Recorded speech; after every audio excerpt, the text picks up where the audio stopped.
Lee Summit is your destination for big city vibes and small town charm. Head to the downtown Lee Summit Farmers Market, where local meets fresh.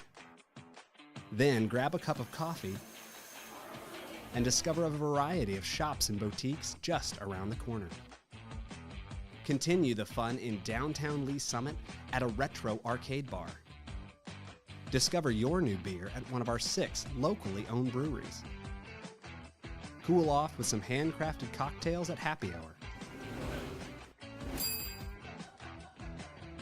End the night with live music and good company.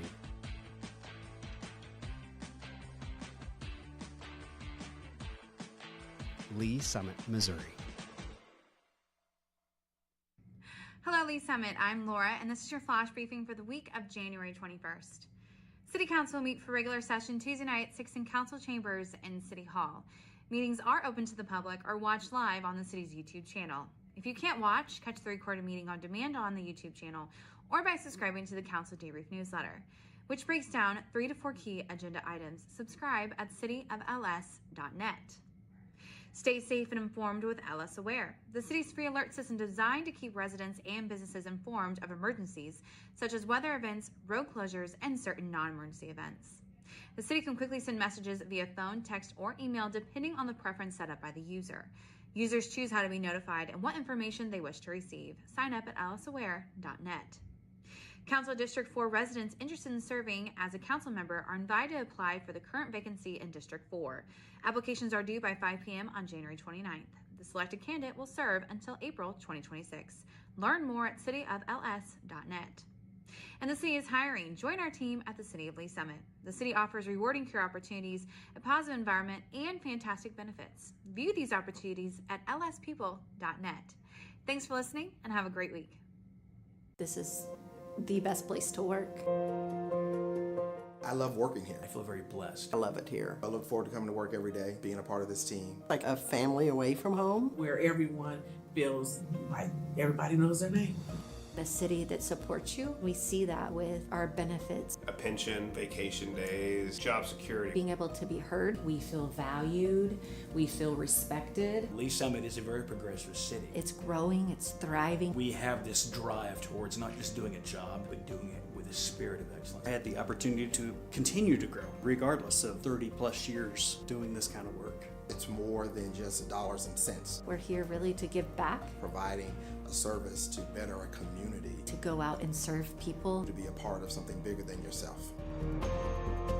If I would have known what I know now, years ago, I would have been here much sooner.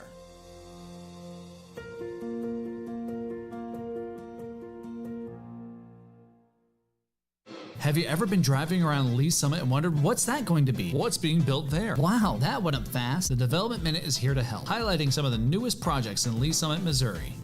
Popeye's Louisiana Kitchen is coming to the former Lion's Choice at Summit Orchards. The fast food chain known for its fried chicken and spicy chicken sandwiches is scheduled to open in early 2025. Local authentic Mexican restaurant El Toro Loco is coming to Summit Woods Crossing Shopping Center. The restaurant will occupy the former On the Border location and offer dishes like street tacos, enchiladas, and fajitas. El Toro Loco will be opening in early 2025. Pho Noodle Go had a soft opening where the former Pepper Jack's Grill was located in Summit Woods Crossing. The establishment is currently serving a selection of pho noodle soups, appetizers, and daily specials. Pho Noodle Go will fully open in 2025.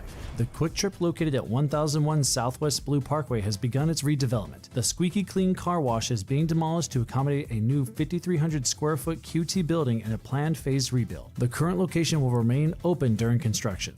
The new QT will open in 2025. Discovery Park, the 3.9 million square foot mixed-use project located off of Northwest Colburn Road and Northeast Douglas Street, is underway, and its first phase, the Village, is being graded. Town Place Suites Hotel by Marriott will be one of the first builds coming to the Village. The hotel will feature spacious rooms with amenities including full kitchens. That's it for the Development Minute. For more about upcoming projects, visit cityofls.net.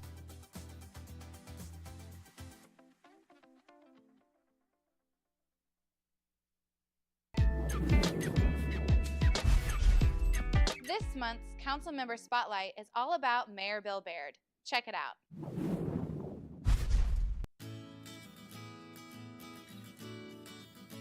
I have always volunteered in the community and I was always really involved, but then I ran for school board. Whenever I got done with my term, I just felt like I had more to give. It's always been my goal from day one is to get everyone in the community connected and working together, and I always called it a spirit of community. Well, mayor's 24/7 and I have a job. I've had to work really hard at compartmentalizing, is what I call it. So during this time, I'm going to do work. During this time, I'm going to be mayor, even though I can get a call at any moment about mayor stuff. And so I've had to even work that much harder at setting aside time for myself or for family. So I like to exercise, I like to work out. Hillary's my wife. She actually goes to work out with me as well. And we do like to go downtown to the shops. We make sure we maximize our time together. I mean, I've got 2 kids as well, and we spend a lot of time with them, or whatever time they will give us these days. And I have a dog. I think most people kind of know me know I have to have a dog. We have so much development going on, and we're growing fairly quickly, so we have a lot of infrastructure needs, and sometimes we have gaps in infrastructure, and we've always managed to get by, but with this kind of growth, we're really having to be creative and look at our options and just have a good plan for water, sewer, roads, and more. If we want to grow the most healthy way, we need a diverse economy. We do have a lot of retail that's opened up here, and there's been new construction for retail. We really need to focus in the future on bringing some, well-paying jobs here, good, strong employers that want to be located in this incredible community of now 101,000 people. A lot of our workforce does commute to work still, so they leave Lee Summit to go to work, and it'd be nice if we could keep some of those citizens right here in our community. The times I feel most proud are actually when I'm in the community and I see the community come together. We have Buddy in the house. Mr. Mayor! The tree lighting is always very fun. I always feel very proud. It's just a great warm feeling. The same thing goes for when the council will do something and we come together and make a good decision together. There's been a few of those that you go home feeling like a winner. And one of them was when we put together the downtown farmers market, when we bought the land, and it became real, all that hard work. But also the Diversity and Inclusion Commission, that was months and months of discussions and conversations that were really hard to have, and we went ahead and moved forward and as a council all together, and I was very, very proud of that. And there are a few things that the citizens have done that have really helped us tremendously. First, in the middle of a pandemic, they passed a use tax, which is a way for us to collect sales tax whenever someone purchases online. That helps shore up our revenues so that we can continue to provide as high quality services that our city provides. And it helps us take care of our employees, it helps us with our public safety and more. So I can't be more thankful to the citizens for that. Lee Summit has the opportunity to have a major impact on the economy in the Kansas City area. We already, as an economy, are rolling along with such a high median income. We have an amazing workforce here that are paying taxes, they're paying property taxes, they're paying sales taxes, they're keeping our economy rolling, and we really are getting the attention of all our neighbors. And I think that what's going to happen is you're going to see the opportunity for us to really get everybody's attention when businesses start moving here, bigger businesses and more so.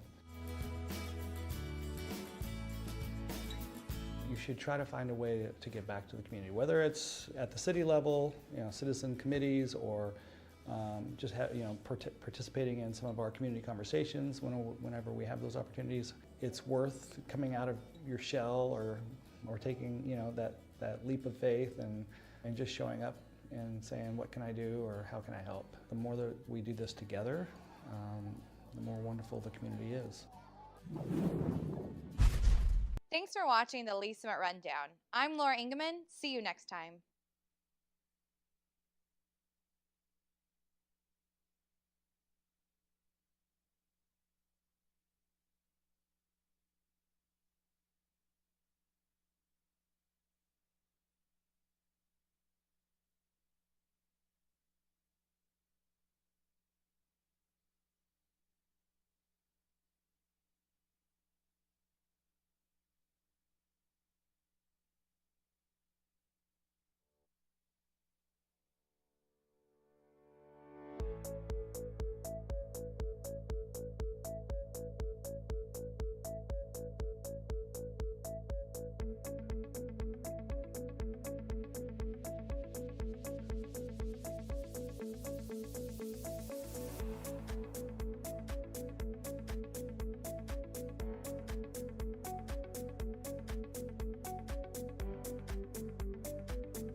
to order the Lee Summit Planning Commission meeting for Thursday, January 23rd, 2025. Could I get a roll call, please? Mark Kitchens. Jerry Frazier. Present. Jake Lovelace. Present. Dana Arth. Present. Donnie Funk. Present. Terry Trafton. Present. Tanya Jonaford. Present. Chip Tuzinski. Present. Randy Benbrook. Present. Thank you. I know no changes to the agenda. I would look for a motion to approve the agenda as published. Mr. Chair, I move that we approve the agenda as published. I have a motion and I have a second. Second. Motion and a second. Could I get a vote on the approval of the agenda, please? Jerry Frazier. Yes. Jake Lovelace. Yes. Dana Arth. Yes. Donnie Funk. Yes. Terry Trafton. Yes. Tanya Jonaford. Yes. Chip Tuzinski. Yes. Randy Benbrook. Yes. Thank you. And the agenda has been approved. We're at our spot for public comments. Any comments from the public outside of the applications we have tonight? I see none. We will move on to item number 5, which is approval of our consent agenda. The consent agenda has 2 items. Item A, application PL 2024-297, final plat, Lakewood Business Park, Northeast McGuire Boulevard, 2701 Northeast Hagen Road, North Oak Safety Storage LLC applicant, and the approval of the January 9th, 2025 Planning Commission action letter. Can I get a motion on approval of the consent agenda? Mr. Chair, I move that we approve the consent agenda. I have a motion. Do I have a second? Second. I have a motion and a second. Could I get a vote, please? Jerry Frazier. Yes. Jake Lovelace. Yes. Dana Arth. Yes. Donnie Funk. Yes. Terry Trafton. Yes. Tanya Jonaford. Yes. Chip Tuzinski. Yes. Randy Benbrook. Yes. The consent agenda has been approved. We will move on to our first public hearing, and we will open up application PL 2024-283, rezoning from AG to CP2 and preliminary development plan, View High Sports Complex, 3350 Northwest Ashurst Drive, Engineering Solutions applicant. Anyone wishing to provide testimony or speak on behalf of this application, please stand and be sworn in at this time.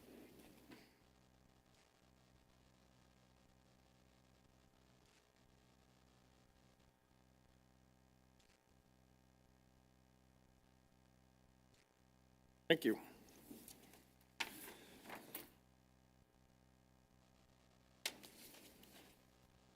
Ready? Go. All right. Matt Slish, Engineering Solutions, 50 Southeast 30th Street, Lee Summit, Missouri. With me this evening, I have a number of helpers behind me on the ownership side, the architectural side, the builder side. So if we run into problems or questions, I got lots of help for me to have. We're here tonight to talk about a project that, as we began the Summit Church, the development of that 40-acre site many, many years ago, trying to figure out what that extra ground around there would be, we've laid out many, many different things. And so this site is generally located southeast corner of Chipman and View High, kind of on the northwest quadrant, basically, of Lee Summit. Summit Church was built back in 2015 range with an expansion shortly thereafter to house. The Summit Church used to be downtown where the Elevate Apartments is. So it's the corridor on the westerly side where everything west of View High is Kansas City and everything on the east side is Lee Summit. So it got into kind of an interesting world we've got some commercial as we go down to 3rd Street. We've got the B&B Theater, the fast foods, this gas stations. As you go to the north, we've got Paragon Star, 470. You know, so it's in that corridor that we've always kind of held as an idea of what does the city want it to become? What is the use? Right now there's a lot of large acreages to the south of us, a development, single family to the east of us, residential primarily to the north of us. And so if you look back at the Ignite plan, the master plan of the idea, it highlights that area as being commercial in use. It shows and illustrates the areas kind of surrounding it as residential, with the idea, though, that if, again, this is a P mixed use, so this is at Village at View High, a development that probably in 2013-14 got brought forward with some ideas. The Meridian Apartments were built. Down to the south end, this is the new Longview development, again, where you've got the B&B theaters, the fast food restaurants, the college, Fred Arbanis Golf Course. And so the idea becomes, what does that view high corridor want to become? What does it need to become? So as we started looking at the existing zoning map that is out there, everything right now is zoned agricultural. Everything to the south is essentially large estate lots. Everything to the east is single-family residential, and then it's kind of a mixture as you go to the north of some larger residential lots as you kind of work your way towards 470. Westerly side up in Kansas City, you have some single-family. You have a church. You have the nursery. And then again, you have some, the golf course and some open government ground on the west side. So our proposal is to take the agricultural piece, and again, the remaining ground to the north is the church. So the church, when we did it, didn't need to have any zoning change as it's allowed by right in any use or in any zoning district. So what we're asking for is this become part of what the Ignite comp plan shows and becomes CP2. So as you start down in kind of our southwest corner of our site, this line of trees here is essentially our south line. We're on view high, essentially looking north. You can see the existing tree mass, and we'll talk about this more later, but our intent and plan is that every existing tree along the south, the east, and the west will stay unless get hit by some type of utility or pieces of it, but unlikely. So the majority of that mature vegetation that's existing there will be maintained, and additional landscaping will be added to it. So then if we're on view high, now that line where we were just looking is sitting over here. So this is the south, this is the west side. As you're right on view high, the Summit Church is behind this blanket of trees kind of to the northeast side of it. So again, we're on view high, we're on the far lane. Now we go to the other side of the site. So this is in the residential subdivision to our east. This is the stub street that the picture's a little old. I used it from a previous picture, but it's that road of Ashurst is now extended through and goes all the way out to view high. But again, this existing mass of trees exists on our east property line. So what we're proposing to build in that area, so again, now as you're looking, this is view high on the westerly side. Ashurst was just recently built when the Chipman Road improvements were done. The city came in and built Ashurst, so there was a connection while the Chipman Road was shut down during construction. The Summit Church is in existence and being utilized.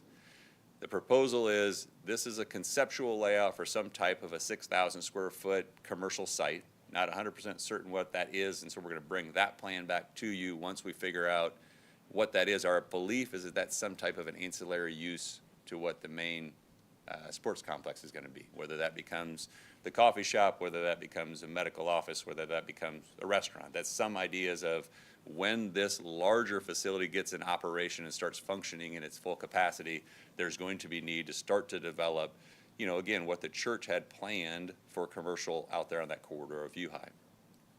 So essentially there's 150,000 square feet of open court space, a mixture of 12 courts that can be adjusted to be volleyball, pickleball, basketball, all inside, set up to be utilized for games, tournaments, training, all various needs of the community.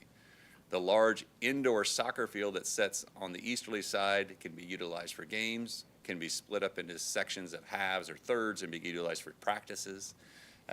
Essentially, it's a full sports facility that can handle every one of the sports activities that we're currently needing space for in the city. Exterior, we have 5 more pickleball courts that are shown. Our opinion on those pickleball courts is those are probably your ancillary uses to your parents showing up, needing something to do while you're watching your kid practice and do things. And so again, then on the inside, the other pieces that are there are 30,000 square feet of additional spaces that would house office spaces. There would be sports medicine places. There'd be training. There'd be rehab. There'd be entertainment spaces. There'd be some kind of a food some sort of food area to have some snacks while you're in there waiting. So again, the idea being is that as any parent has sat there and waited for their kids for an hour, hour and a half, 2 hours doing a game, a practice, this facility allows them an opportunity to stay in the area and continue to utilize the facility. On the outside then, there's another outdoor soccer field that would be utilized, again, could be utilized as a full soccer field, could be broken up into pieces to be training, games, tournaments, the like. So as we went through and we tried to work on how does this layout want to work, we had a couple of restrictions. So as we've talked about the thoroughfare master plan before, transportation wants to have some connectivity because this is 103rd Street or the Dam Road. that goes on the north side of Longview Lake. Eventually in life, there will or should be a signal at that location. So this will become a fully signalized intersection should area to the south develop. That's what the plan shows. And so the intent as we started looking at is there needed to be some type of connectivity that gets from that intersection up to Ashurst. Then from Ashurst, there needed to be some type of connection that got up to or gets up to Chipman Road. So again, just creating a good traffic network to provide access that does not mean the person has to go back out onto View High to get around. They can work on internal circulation. This road that would continue down through that signalized intersection would continue south towards the rest of, if the residential large estate lots develop, it allows that opportunity for them to continue to develop. But as we started to look at it then, we started to try to figure out where this building wants to sit. You know, if we wanted to push it back or forward, and when we had the neighborhood meeting, we talked about some of the ideas of, does this soccer field want to set up front? Does the building want to push to the back? And as we worked through it, we have a residential neighbor to the south, and we have a subdivision to the east. We tried to put the facilities that we thought would make the most noise in locations that they would be the least impactful or disruptive to anybody. And so this is kind of the layout of how we picked where everything would be. So as our resident to the south, it is our opinion, because our front doors are up in here, most of our parking field is to the north of it, it would be the least impactful to the person to the south. To the east side of it, we kept everything pushed over. We're going to remain the existing trees on that side of it to create a good buffer, but there's nearly 500 feet from the building to the property line, 300 feet from the soccer field to the property line. So it creates a good buffer to distribute and control the noise or any kind of activities or any people that might want to traverse from one spot to the other to kind of keep it isolated. So as we start to talk through our ideas of how we did it, we've screened and kept a buffer of existing trees around the south and east, trying to maintain as much as we can in the west, and then you just see the magnitude of trees that are going to be planted and proposed that'll be there. It's a mixture of evergreens, deciduous, and shrubs, just like we do on every one of our projects to create a good landscape buffer. There is one modification that we will talk about. Technically, the code says that there should be a 6-foot vinyl or opaque fence between the south and east property line. We're asking for that modification simply because we're trying to maintain those trees on the property lines, and we believe we can achieve the same separation with use of native vegetation, using trees, evergreens, and shrubs to create that barrier. Again, this being the back side of the building, this being the back side of the field, unlikely that people would traverse through that area. So then as we start to talk about access to the site, View High is a divided 4-lane roadway, technically 2 lanes now that the bike lanes are installed out there with the KCMO projects have passed, but I think that's going to start to change. In the future, this is a signalized intersection here at 109th Street. The newly signal Chipman Road is nearing completion and getting ready to open up. With the new roadway that we'll have going north-south, that will become a full access point off at Chipman. And then there will be a northbound right in, right out on View High, as well as we've talked to KCMO, because again, View High is their control, about having a southbound left into the development. The ideas and belief, as our traffic studies indicated, is that primarily everyone is going to want to exit and get back out to 470, as almost 75% of the traffic will travel north out of the facility. Some 20% is likely to come up the public road to Chipman Road and head south then towards the intersection of Lee Summit, and then about 5% that would go down Chipman Road to the east. So we can talk about any more of those as we need to, but that's kind of the idea of a distribution, because one of the neighborhood concerns and comments was that people would traverse through the single-family subdivision down to Chipman Road. It's a traffic study or the traffic engineer's opinion, as well as the city's, I believe, that majority of the traffic would work their way through our public road up to Chipman and work their way through a more easily available route versus working their way through the single-family subdivision. But we can talk about it again, that more as we need to. So we start to look at the facility itself. The facility itself has done a great job of trying to create height breaks as you go. So you have a soccer field that needs a gigantic dome of area just to create that void of space to be able to build, which is what this back area is built into.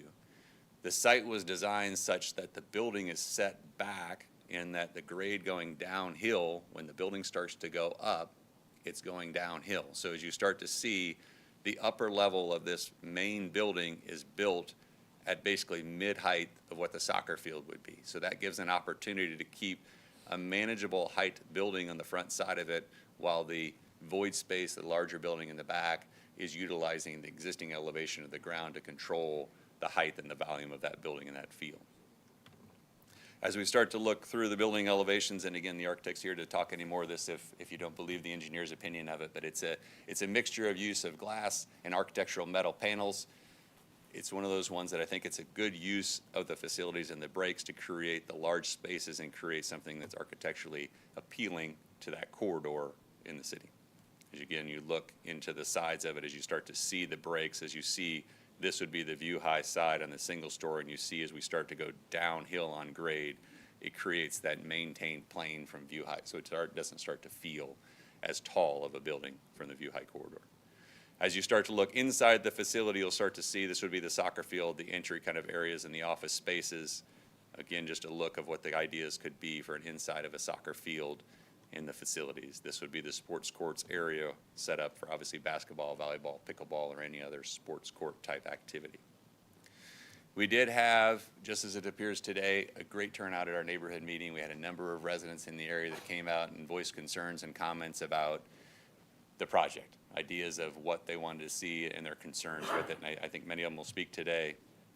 We provided a list of the comments, and the biggest one I think is the impact to the neighborhood. What is some type of commercial use going to do as an impact to the existing single-family subdivision up in that area? And I think that goes then back to the original conversation of the comp plan shows this as a commercial use. The city shows this as kind of the developing end of it. When the Summit Church built out there in the 2015 range, it kind of started this path.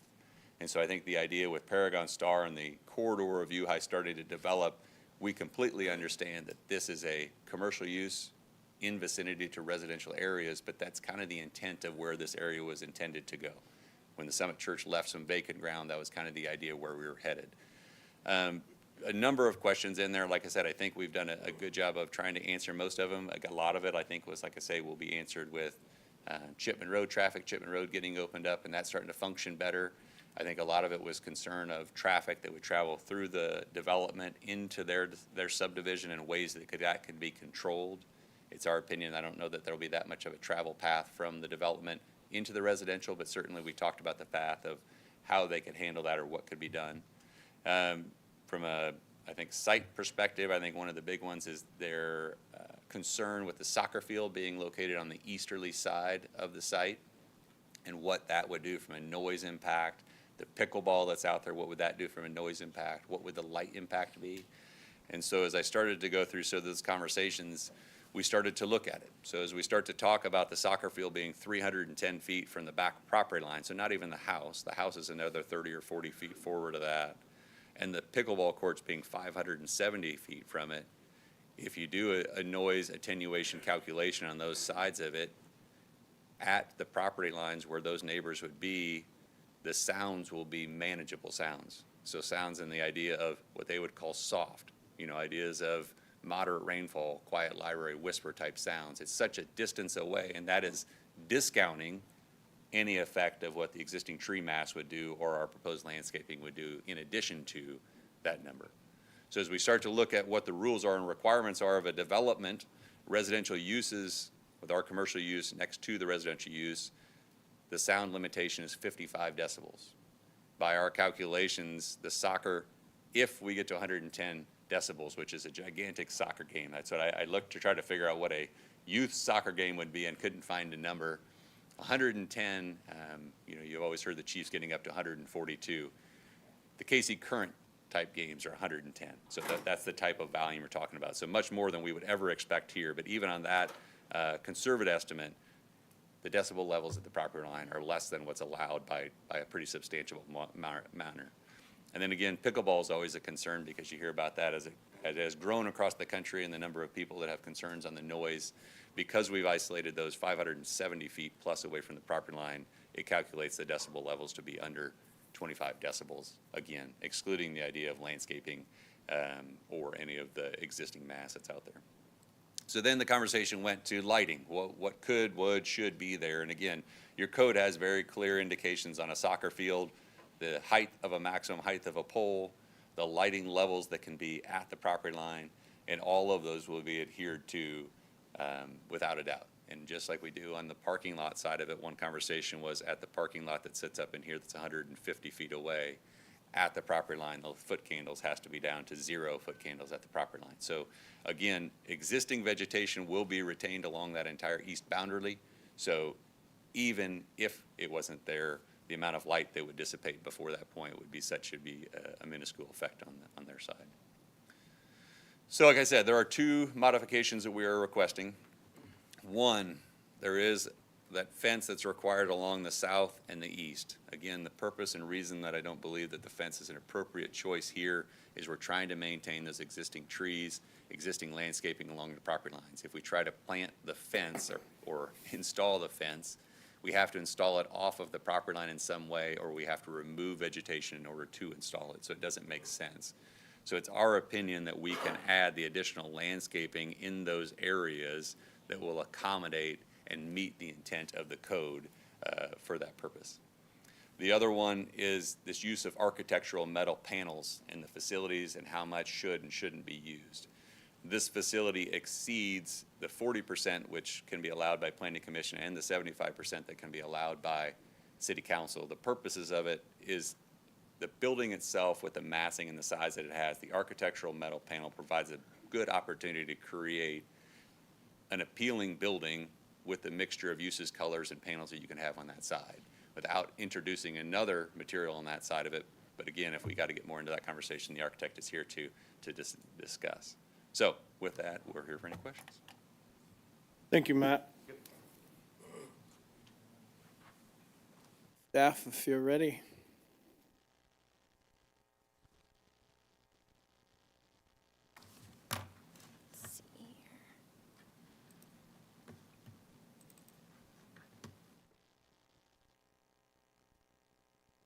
Okay. Good evening, Adair Bright, Senior Planner. I would like to enter into the record Exhibit A, list of exhibits 1 through 19. 1 through 19 noted and entered into the record. The applicant is requesting approval of a rezoning from Ag, which is agricultural, to CP2, which is our planned community commercial, for the areas outlined in red, which is about 17.18 acres, and a preliminary development plan for the areas with the blue hatching. On the site south of Northwest Ashurst Drive, a 164,000 square foot building is proposed to house a sports complex consisting of 1 indoor soccer field and 6 indoor basketball courts or 12 volleyball courts or sport courts. The site will also house 1 outdoor soccer field and 5 outdoor pickleball courts. The site containing the Summit Church includes a parking lot expansion to accommodate additional parking for the sports complex. The rezoning will also cover a future 2-acre parcel for commercial development, which is being shown as conceptual in the submitted plan set. At the time of development, that commercial site will require a preliminary development plan to come before you all in City Council, and then a final development plan as well. So as mentioned, the property is currently zoned Ag, and the areas with the red border are proposed to be rezoned to CP2. Properties both to the north and south are also zoned Ag and include a church to the north and a single-family residence to the south. The property to the east is zoned R1 and includes single-family residences, and to the west across Northwest Unified Drive is within Kansas City city limits, is zoned R80, which is one of their residential zoning districts, and contains parkland owned by the federal government. The future land use map designates the subject property as commercial, and the comprehensive plan specifically identifies a commercial recreational facility as a use under the commercial land use category. The proposed development supports 2 identified focus areas of the comprehensive plan, namely being quality of life and sustainable environment. Each focus area has goals and objectives that establish a long-term framework to direct growth and change for the city. As it relates to the quality of life plan element, the View High Sports Complex offers programming centered around health and wellness. The facility is proposed to have 2 soccer fields, indoor and outdoor sport courts, a physical rehabilitation office, and speed and agility training. As it relates to the sustainable environment plan element, The proposed project includes preservation of existing mature vegetation along the southern and eastern boundaries. The site is proposed to contain one building that is about 164,000 square feet, and the applicant is requesting approval of an alternate parking plan and has submitted a parking determination memo outlining their reasoning and research behind their proposed parking requirement. The provided parking memo suggests a requirement of 90 spaces per soccer field and 48 spaces per basketball court to equal 468 spaces. The applicant is providing 300 spaces on site and 201 spaces to the north through an expansion of the Summit Church's parking lot. Staff compared the parking memo provided with the Institute of Transportation Engineers Parking Generation Manual and is agreeable to the requirement identified by the applicant. The ITE manual's closest use is a soccer complex, which notes 74 parking spaces per soccer field at peak demand. In close relation, another use is an athletic club land use code, which notes a peak demand of 17 stalls per tennis court. Basketball courts or volleyball courts were not noted in the manual, so staff picked the most similar use. Staff is also agreeable to the proposed shared parking agreement between the church and the sports complex. The proposed building meets all required setbacks per the CP2 district, along with the condition outlined in the UDO section 6.430 for the proposed use, which requires the front entrance be at least 300 feet away from any residential use or district. For the PDP, a photometric or a lighting plan was not required, but it will be reviewed with the final development plan. Given that modifications are not being requested to the lighting standards, the applicant will be required to comply with the UDO requirements or propose an amended PDP with modifications, which would come back to you all and the governing body as City Council. The proposed building is a single-story structure with a mix of materials that includes translucent panels, glass, and metal panels. The metal panel usage ranges from 62% to 92% with the highest, 67%, sorry, to 92%, with the highest usage being on the south side of the building. The UDO was recently amended in December of 2024 to allow for metal as an approved material up to a certain percent. Since the applicant is proposing more than 40% metal, a modification is being requested to UDO section 8.170.a. The frequency and use of architectural metal panel systems as a primary or prominent building material has increased in newer developments throughout the city for uses that include restaurants, banks, offices, auto dealerships, churches, and schools. Staff believes the proposed use of metal panels on the proposed building to be compatible with the surrounding environment and the church to the north. Through the PDP, the applicant is also requesting a modification to UDO section 8.900A, which addresses the high impact buffer and screening requirements. The UDO states when CP2 is adjacent to R1 and AG, a high impact buffer screen must be provided, which includes a 6-foot-high masonry wall, an opaque vinyl fence, or a 3-foot-high berm, along with low impact screening. So this would apply to both the southern and eastern buffers. The applicant is proposing to preserve the existing mature vegetation and install additional evergreens and deciduous trees in lieu of the wall, fence, or berm. Staff is supportive of the proposed modification as we feel the mature existing vegetation will provide a better visual and spatial buffer than could be achieved with a fence. The proposed development will be accessed from 3 access drives off of Northwest Ashurst Drive. The development will also extend the stub road south of Northwest Chipman Road, and the traffic impact study performed by Kimley Horn and Associates identifies several road improvements at the intersection of Northwest View High Drive and Northwest Ashurst Drive, as well as the extension of the north-south road from Chipman to Northwest Ashurst. The traffic study identified constructing a median break along Northwest View High Drive in a manner that would restrict Northwest Ashurst Drive access to a left in, right out. So it would be left in coming south. And it also identified a 200-foot southbound left turn lane on Northwest View High Drive at Northwest Ashurst Drive and a 150-foot northbound right turn lane on Northwest View High Drive at Northwest Ashurst Drive. The following improvements identified by staff include a 10-foot wide shared use path along Northwest View High Drive frontage and sidewalks along both sides of Northwest Ashurst Drive.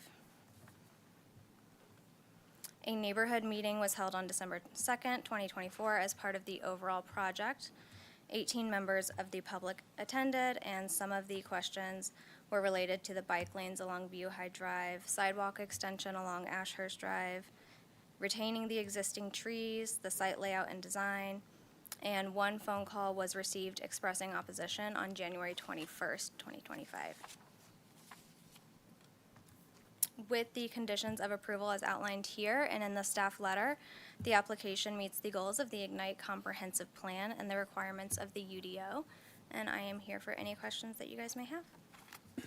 Thank you, Adair. We will move to our public comment section. I didn't get any of the cards, if you have those. And just to let the public know, if you're going to talk about the same topic, we allow 3 minutes. If you want to kind of make sure you condense with your neighbor, if we're going to talk about the same thing, just to give you a little bit more time to discuss. I will run through all of these. Brad Allen. You, hi. Hey, look at that. You were front row and I called you right up. Look at that. If you give us your name and address for the record, Mr. Allen. Brad Allen, 507 Northwest Timberwoods Trail, Lee Summit, Missouri, 64081, and Edgewood. I'm not sure I'm really in opposition or approval of this. Kind of have some concerns that I brought up at the meeting that Matt did address on some of the topics. One of them being traffic. So without the traffic, or without the signalization of 109th Street at View High, that means 100% of the traffic and 95% of it's going to be at that Chipman and View High intersection, according to their traffic studies. Also, they said at peak hours, which is between 4:45 and 5:45 in the afternoon on every weekday, that's going to be 455 cars coming every hour. That's 250 coming in, 250 trying to leave, somewhere in that number. Is anybody trying to leave a sports complex, either for your kids or the Chief Stadium, that many cars trying to leave a very small area is going to create backup. The most logical option for them to do is to go through the subdivision out towards Chipman. None of that was taken into consideration during the traffic impact study. I'm asking for an additional traffic impact study to be done to address those concerns, because it's a very real, until 5 years later that they actually do the signalization at 109th Street, that we're going to have lots of traffic going through the subdivision to try to find a way out to Chipman. We had that when the Chipman was shut down. I think we had 20 to 30 cars per hour driving around my cul-de-sac at the very end of the subdivision trying to find an exit out. So we also don't have any sidewalks inside of our subdivision, which means all the kids play across the street. That also increases the likelihood of a child being struck by one of these vehicles trying to find their way out, looking more at exit than trying to find a kid in the middle of the street. So the other concerns I have are noise, which again Matt did address, and he did a good job of addressing the decibel levels of pickleball. Pickleball is kind of the primary concern I have. The one thing he didn't address was the 40-foot wall that's made of metal and glass right next to the pickleball courts. That's going to focus the sound not away from the subdivision, but actually towards the subdivision. Anybody that's been next to a metal wall trying to talk quietly to your neighbor, you know that anybody about 50 feet away can hear you. So the decibel levels that he's quoting at 500 feet, I've read some that it says it's still at 55 decibels at 500 feet. That's produced by pickleball actual proponents in concern. Prairie Village had Windsor Park, who had 6 pickleball courts outside, and with houses very similar in nature, distance-wise from the pickleball courts, and with similar vegetation. They shut down 4 of the 6 due to noise complaints from all of the surrounding neighbors. So they would be instituting 5 pickleball courts that would probably have to be shut down pretty immediately. So those are my 2 concerns. A qualified acoustical engineer would, a study by an acoustical engineer would probably provide better insight about what those decibel levels would be. Thank you. Thank you. Have a Doug Hay.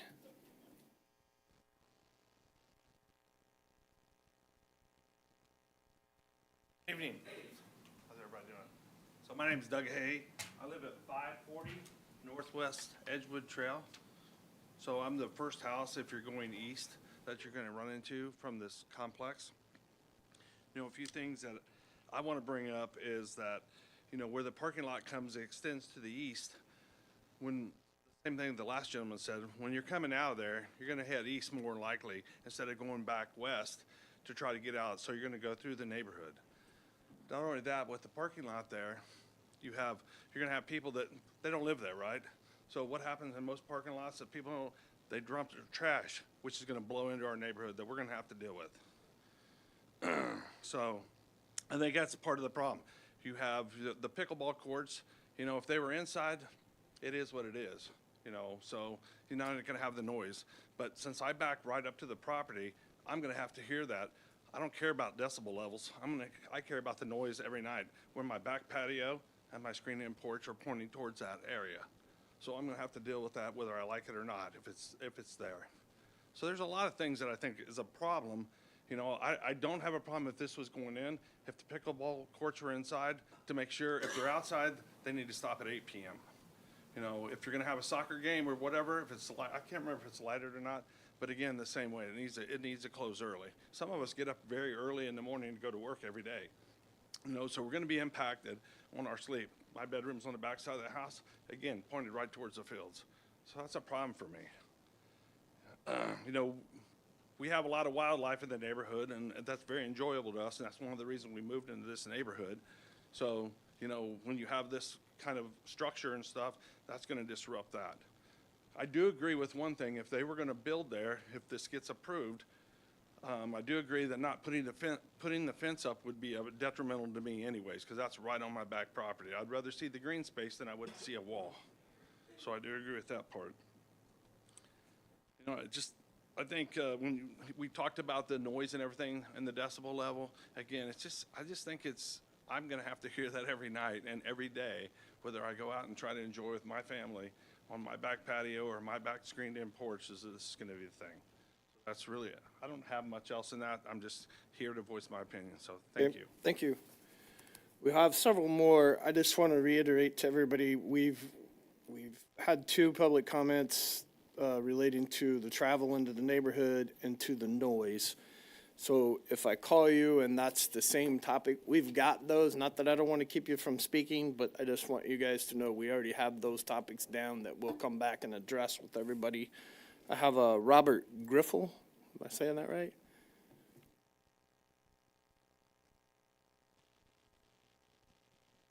Robert Griffel, and I live at 3105 Northwest Ashurst Drive, and the west side of my lot. Step over to the microphone if you would, please.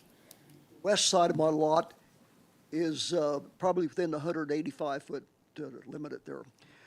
It would be very helpful if I could get a map of that facility up there again, so I could talk to you.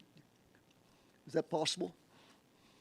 We have a site plan we could pull back up.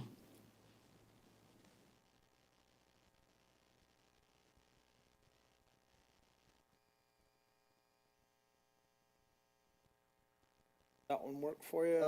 There we go. Yeah. Okay.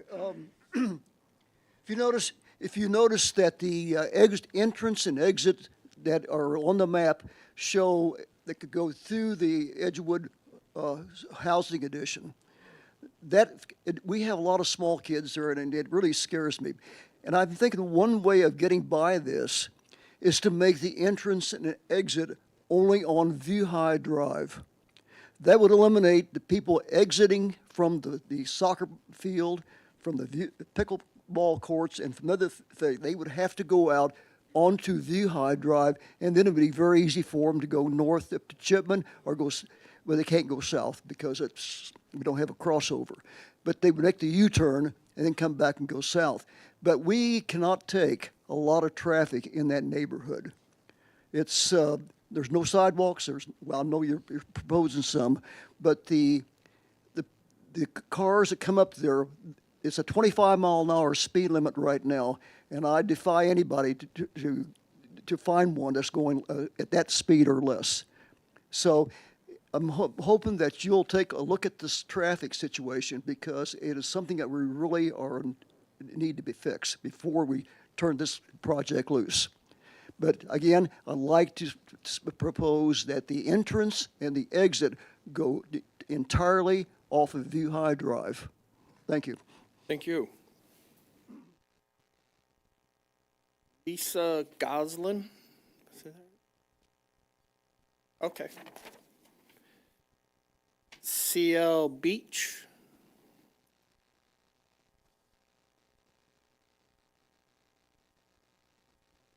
CL Beach. I live at 520 Edgewood Trail. And actually, I can show you real quick this portion of your map. My question. Come on over here if you need to point. You can point on that screen. That, so you're going to have to use the mouse. Let me change this to a. That's the point. Well, I can just. One that. Yeah, that. I'd rather have the other map, please. Yeah, the other map, please. Yeah. Okay.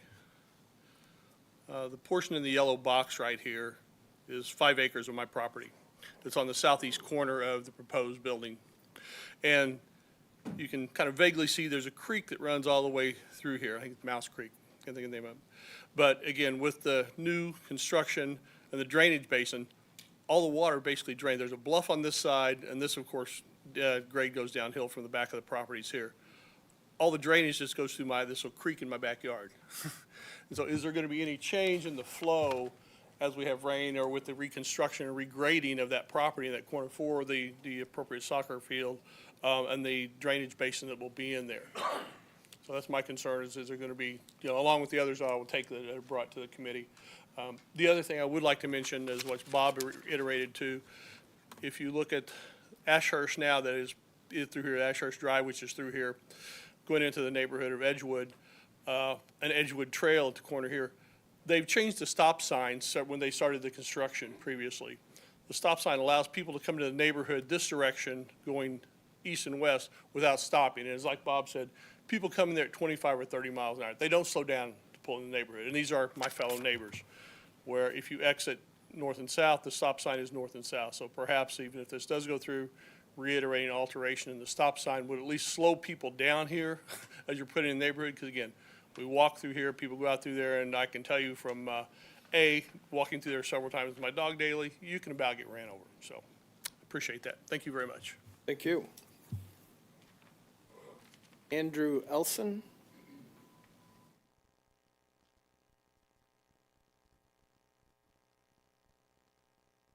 My comments are on the pickleball courts in Give addition. us your name and address just for the record, sir. Andrew Elson, 504 Northwest Timber Ridge Trail. And my comments are also on the pickleball court. I had some very well-prepared comments, so I feel a little bit that's disrespectful that I can't say my words, but I do have one paragraph I want to read. So pickleball is an increasingly popular sport. While leading to healthier individuals, it can also harm the health and well-being of neighbors if poorly sited. Pickleball court siting is increasingly causing conflict and controversy in communities. Siting a pickleball court in this location is the functional equivalent of planning to create noise problems and community conflicts. Once you create a noise problem, it is incredibly expensive to solve it. The most effective and least costly regulatory tool to address pickleball noise involves distance setbacks and residential land uses. The site was directly adjacent to residences to the south and east and very near to the north and northwest. Thank you. Thank you. Before we move on to the commission question, I'm sure we'll probably circle back to you. Is there anyone here from the church?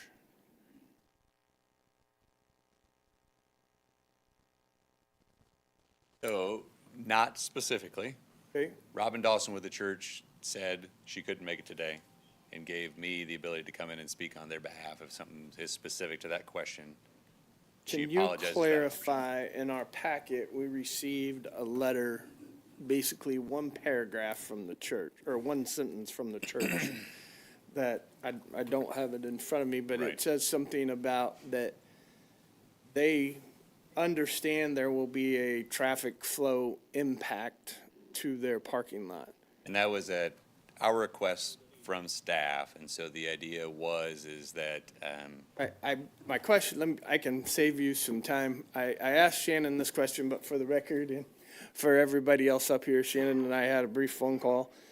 That is a statement from them saying that they understand, not a complaint, they understand that there's going to be a traffic impact to their parking lot. correct. So Okay. we're doing a shared parking on the south side of their site, and so as staff was working through it, they wanted to make sure that the church specifically stated that, participants or people that would park in this shared park area would likely go across their parking facility, and the church acknowledges, understands, and yes, is completely okay with that. Perfect, thank you. Commissioner Frazier, do you want to start us off and we'll kind of work through and get some of the, and for Mr. Ellison, I didn't want to cut you off, sir. We got those down and I'm glad you instituted your paragraph in there, that helps. Commissioner Frazier, do you have? Yes, sir. Oh, come on up and give us your name and address for the record then, sorry. Take me a couple minutes to get to my point, but I'm going somewhere with this. My name's John Wright. I live directly across, just north of the church there. And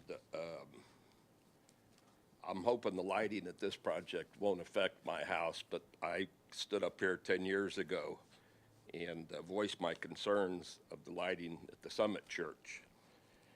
And it was designed by the same engineering firm, the same engineer, Matt here. I talked to Matt during that meeting and used the St. Matthew's Church on the corner of Chipman and Independence Avenue. And Matt assured me that the lighting that would be at the church would be very simple. From driving around and visiting other places of worship, I found that to be suitable for residential surrounding, which was around that one. The church lights are considerably brighter than what was designed by the engineer and identified on the approved plans, which I have the lighting plan here. So I took photos. Is it okay if I approach? And can we put them on the?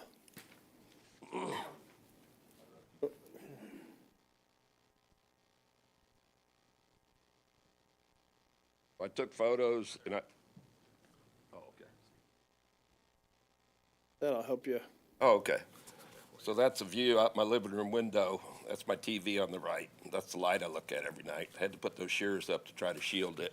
Unfortunately, when they come through with the road improvements, I used to let my tree droop down and it blocked a lot of that lighting, but now it's back.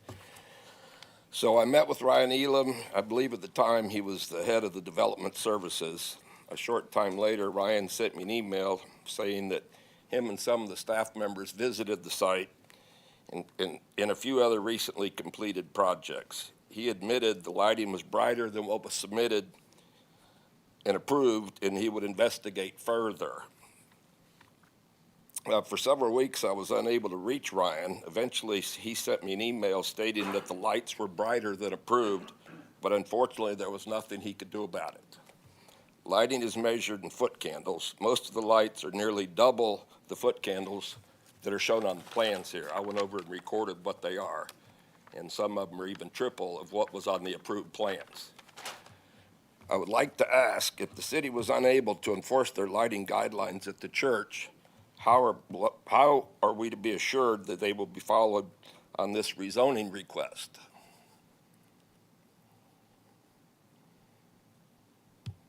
Anyone have an answer?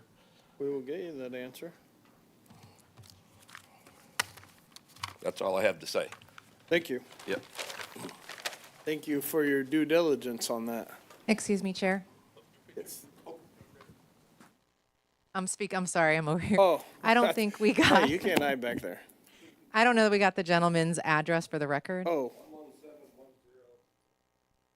11710 Northwest Chipman Road. Thank you. Okay. Now we will move to the commission. Commissioner Fraser, do you want to start us off?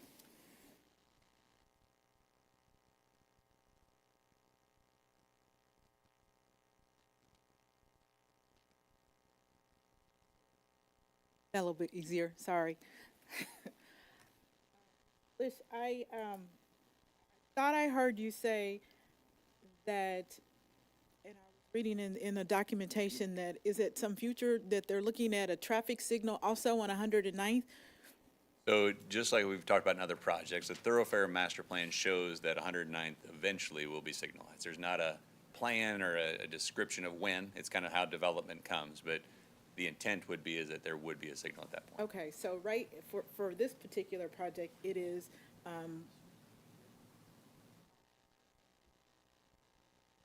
high, so that there's a left in as you're headed south, left in.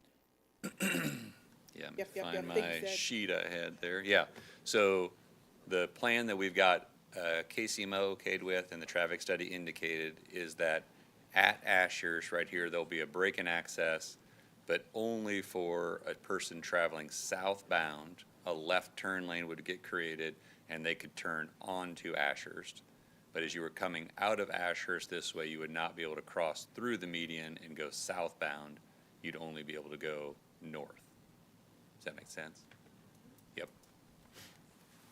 So, another question as I'm looking at this, so currently Ashurst, I know that they, construction of the Chipman project, and so from what I can tell here, it does not go.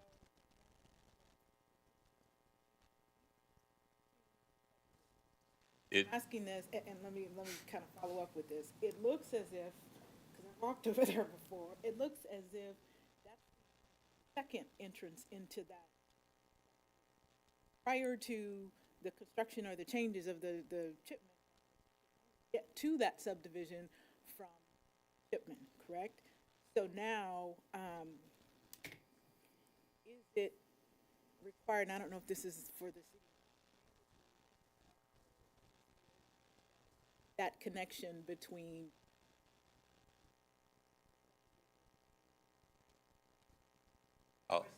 Yep, and I'll certainly lead the staff if I don't answer it correctly for you. Edgewood was done in 2 phases and has 54 single-family lots. They were constructed off of a single access point off of Chipman. When we came through in 2015 and started doing the discussion of the Summit Church, we created the initial point of access from View High to our entry point here. The intent always was that Ashurst was going to get extended and connect to the subdivision when this parcel developed on the south side. When Chipman Road construction began, it necessitated a closure of Chipman Road, which then would have closed the access point to the subdivision. And so the city constructed from that point to Ashurst, or to Edgewood, the completion of Ashurst so that that connection got there. And the purpose when we went through the Summit Church and we had the discussion points of Ashurst being there, because many of the residents raised concern at that point of having Ashurst there because of the traffic and the travel, and they enjoyed their seclusion, was from a transportation standpoint, it is better to have a secondary access point, especially when you reach 50-plus units. From an emergency standpoint, it is better for that access point. And so Ashurst was always intended to be installed. It just needed a mechanism to get there.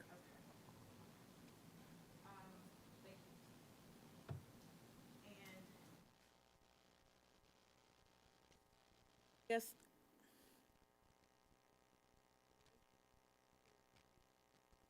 The shared parking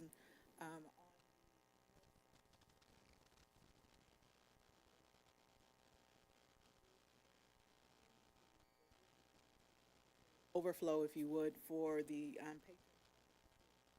church, just to clarify what the chair mentioned, and acknowledges that, in fact, that may be some increased traffic through the public road, potentially to, through their parking lot or through their facility and over to Chipman, as opposed to potentially going out Ashurst, because it looks like you can go either way, east or west, to the west like is intended. I guess what I came up with some data, and you said 90%, 80% coming from 470. That and so that makes sense. You come in, south on 470, you turn left. But I guess I'm thinking about the other 20% or so, and in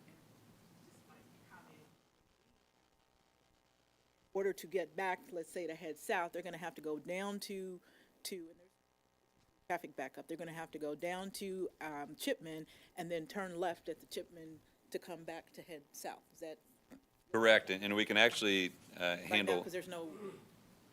Yep, and we can actually, I think, handle one of Mr. Allen's comment about the signal and the locations of that. So yes, the traffic study studied it and evaluated that the transportation or the traffic created from this site, 75% of it is likely to go north back to 470.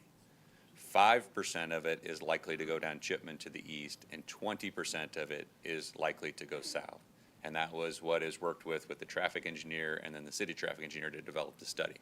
And so the idea would be is when they leave the site, anyone that wants to go southbound would come up the new public drive that we have created up to Chipman to the signal.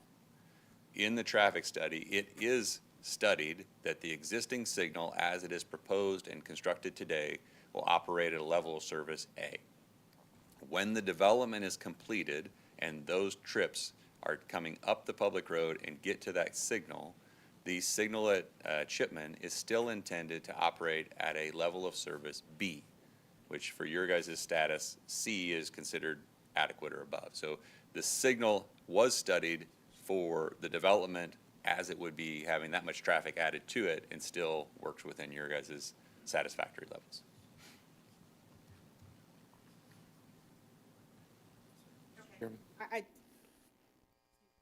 Mr. Chairman? Yes. May I add on to a comment? Is it a question or a question. comment? It's a question. Okay, if it's a question, you can, no Okay, comments. good. Matt, I want to add on to what Commissioner Frazier's talking about here. Was there a portion of the traffic study that looked at a peak event that had a full complement of people, volleyball tournament at the complex going on at the same time, that church or church function where they were completely full, when both situations were full, and how that would impact the signals and the surrounding area with one in, one out? Was that addressed in the traffic study? And maybe Susan can That help. one, let me send you back to Susan. I think her and Jeff worked through that better than I did. Susan Berry, City Traffic Engineer. So we worked with the existing traffic. We did not use Sunday as one of our study periods because typically that's a once-a-week situation. We don't tend to use church traffic as our baseline. You don't design for the heaviest traffic when it only happens, a couple hours of the whole week. So the trips that we generated using the IT trip generation manual, we used both soccer complex and recreational community center. There's not really a good category for this type of facility. It's definitely missing in that manual. And then the strip retail is for that small little commercial building on the west of the church. And so basically that's how we come up with how many trips are going to be there. For this, we looked at PM peak and we also looked at Saturday. And so Saturday is when you're going to have your highest trips to the athletic complex. I understand there may also be trips on Sunday, but that's just not what we typically plan for. It's kind of like building I-70 for Chiefs traffic. We would not do that because it's it's 10 times a year or whatever. Would there be at least a look at it, though, to see how, because, both you and I went to a lot of volleyball tournaments over the years, and we know what facilities like this, how many teams are there, and cars and all that, and it just, with the church there, and there being a great partner, it seems, to add additional parking and cross-sharing and that, and it just, and then now you add in the subdivision, and we were talking about a little bit about, will trips divert through the subdivision? Probably so. How many? I don't know. Probably local people that only know about it, that are residents and others that do it. It will happen. It would be nice, even though the report may not have that information there, it would be nice that if it was considered, and it was at least looked at so that the fine families here that are gonna be impacted there would at least have an idea of what it could be. I think when you think about the athletic complex, everybody's not coming and going at the same time. People are coming and going at all different times of the day. There may be some overlap with church traffic, but it's not like the facility's gonna close and everyone's gonna leave at the same time. That's just not how things work. Kids take forever to get their shoes on and their clothes changed, and everyone's not out the door 5 minutes after the games are over, so it is kind of staggered. Did that answer your question, Commissioner Frazier? Thank you.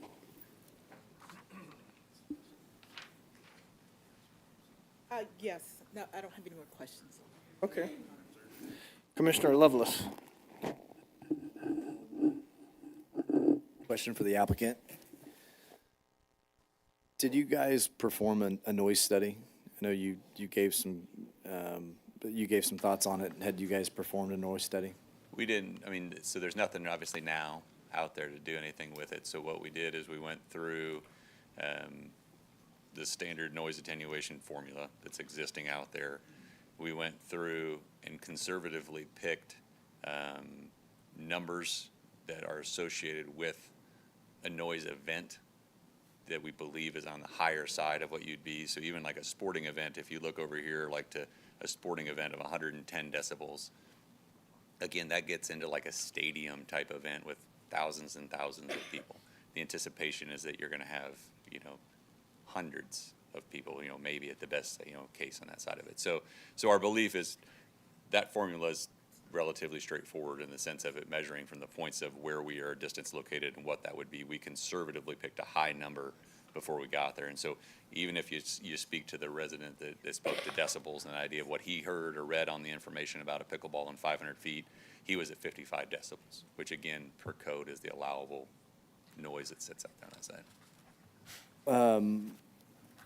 Have you guys evaluated it all as far as an option to enclose the pickleball courts? So the idea is the pickleball courts, there's 12 courts inside.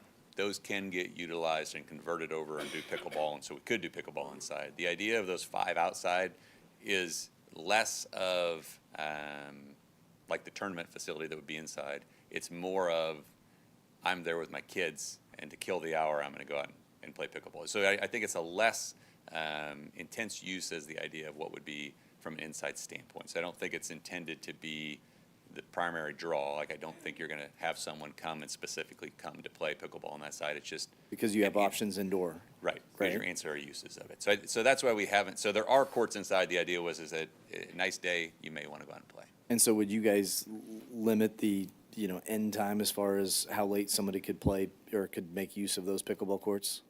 I think if we found a reasonable time, I could talk to the developer and find a time. I don't think there's any reason that we need to push it very late at all. I think, at some point, I heard one of them say 8 o'clock. I don't know, I can ask a question. We'll find a time, but yes, the answer is yes, we would be fine setting a time frame for the outdoor pickleball. Okay. We heard about concerns relative to trash that this project would generate as far as just, folks that are dumping stuff out. Do you guys have a plan in place as far as how you guys would regularly manage the, trash maintenance around the facility and things like that?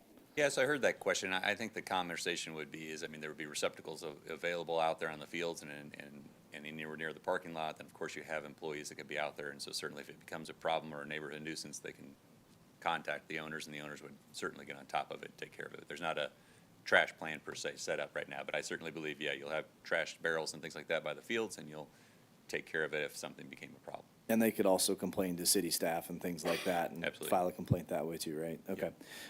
Do you anticipate any change in the peak flow coming out of the new storm retention area into that creek that's on the backside of Mr. Beach's property? Yeah, so our opinion would be and I spoke to him a little bit at the meeting, and I appreciate his comment, the creek comes down through there. Our detention system is a significant distance away, so the creek will maintain its existing characteristics.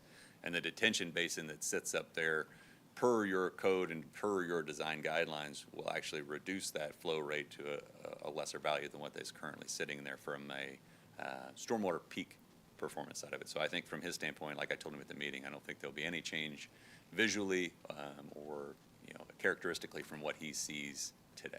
Okay, and then one more question as a follow-up to kind of the conversation you guys were having previously, but I don't think I ever heard, is it even possible for you guys to have full access at Ashurst, and if so, why not? So there is no option to have full access at Ashurst because, again, with the signalization of 109th and at Chipman, the proximity of those two locations doesn't allow for another full access in between those 2 points, again, per the traffic master plans and policies. Yeah, so it's just simply not an option, right? Okay. That's all I have right now, Chair. Thank you. Thank you. Commissioner Arth.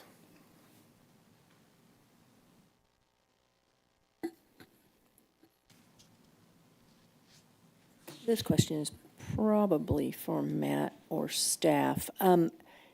Regarding the Summit Church, do they have plans for expansion that you know of? Yeah, so when we did the Summit Church, we laid out a master plan. So this, there's been a couple editions out there. There was a children's ministry edition on this side. This edition that's shown up here that was the chapel worship area. There's another expansion area that kind of fills in the box essentially on the areas. Additionally, we do have additional traffic parking options on the back side that we laid out on the original side of it. And there was some original parking on the north side of there. So there is expansion of the church that we showed in the preliminary development plan some time ago. And like any church, they're always hopeful that it'll continue to grow. Okay. But as far as outside the perimeter of the parking lot, it looks like any expansion would just be parking outside the, Correct. what's right there on the map now? The only change that we've ever talked about is up in this front area to expand the auditorium worship area. Right now, they're in a sanctinasium, a gymnasium sanctuary area. They were talking at one point about creating a true sanctuary up on the front portion up in here, which we've kind of laid out the path for it. So that'd be the only change to the parking area would be a potential building on that side there. Okay. So I guess regarding traffic, I know Sunday can be seen as a busy day, but what about analyzing traffic on days when they have special events? Because a lot of the churches have outreach events that don't take place on Sunday, and some are on weekends, like Saturday. So we're See a lot of assuming that people? all of those existing events would have been captured when they did their traffic counts. I mean, I can't guarantee that there was an event when they did their traffic counts, but they did do PM peak traffic counts, which is usually the heaviest time of the day. A lot of times the events start after the PM peak. They'll start like at 7 or something. And so they don't usually conflict with rush hour traffic. Okay, thank you. Then my next question, it's probably for staff, but it's regarding the lighting. The lighting that was put at the Summit Church the plans differed greatly from the actual lighting that they have now. And I'm assuming that, I don't know who's. I think I can handle this one. I'm assuming that that somebody changed the lighting is what happened? So as referenced, we were a part of the Summit Church, and I did have that conversation when we started. That was his biggest concern. Today's the first time I've heard of that concern. We didn't do the site lighting design. We know the guy who did. We know the church. So starting tomorrow, that's what I told him. We'll go have conversations and try to figure out what happened, because it was always the intent that what he's experiencing is exactly what he was worried about having. We'll move forward to try to figure out how to fix that problem, because yeah, from a church standpoint, like I said, that was his biggest concern when we were doing the project, and something has gone wrong that is there, because like I say, the site lighting designer, that engineer designed it, photometrics were there, and it appears to be different than what is there. So just heard about it, we will figure that out. Okay, and I guess maybe, Amy, you were getting ready to come up. I was just going to ask you some questions from the city's perspective on that. Obviously, we know that there's guidelines on that, but if someone goes outside of that, does it become an enforcement issue? Yes, Amy Nassif, Interim Director of Development. It definitely would. Our preliminary plans are attached now to our zoning, so that gives us the mechanisms that we need. We also have our neighborhood services staff, so as soon as we hear and know of a concern, a complaint, we will be on top of that, investigate and check, and then follow up with action as necessary on that. So, and then the protocol is for any citizen who has that issue, that it might be something that's affecting their quality of life, who do they contact at the city? So, For 1 second. yes. Mr. Wright, this is the new lady before you leave. This young lady that's at the podium is Amy Nassif. Mr. Elam has moved on to a different position. He's now Assistant City Manager, so Mrs. Nassif will be the best contact for you. You're welcome. So it's you? Do they answer? So they can contact, Sorry. No, that's wonderful. Sorry They- for the quick interruption. My home number is, no, I'm just kidding. Yeah. We, definitely lighting's something very important to us, and we've, staff's been talking about as well. There'll be additional reviews on not just the foot candles, but the glare ratings as well to ensure that anything's minimized for those residents nearby. They can contact the department if and when there's a concern. If it's in the evening, of course, I'd recommend calling the police department to help out, because if it's late at night or something and there's concerns, that way they'll be able to maybe address it a little bit sooner. But contact the development department whenever there's an issue, because that's the best way that we know something's happening that we can take action on. Okay, thank you. Thank you. That's all, Chair. Commissioner Trafton. Thank you, Chair. Yeah, I have several questions. I think I was going to start with Susan, because she was up here, but she went back, sorry. Trying to get your steps in. I know you had some All right. pasta earlier. That's what I'm here for. So one of my questions, I think I answered myself because I looked at your traffic study. Thank you. To the gentleman's question about what is 5% traffic diversion through that neighborhood, what I could discern from your report was 9 to 13 trips on Saturday at the highest peak, and then 21 to 24 on other peak days. And so that was one of my questions is, you could check my math, I guess, but I don't have the study in front of me, but Yeah, I yeah, do, 5% of so the I hourly took total. 5% of the Yes. total. Yes. And so we're talking about 9 to 24 car trips through that neighborhood potentially. And that's the peak hour. That's the During heaviest PM hour of peak the or whole Saturday day. Mm-hmm. peak. Yeah, hour. So what that means is that could be through an hour, Correct.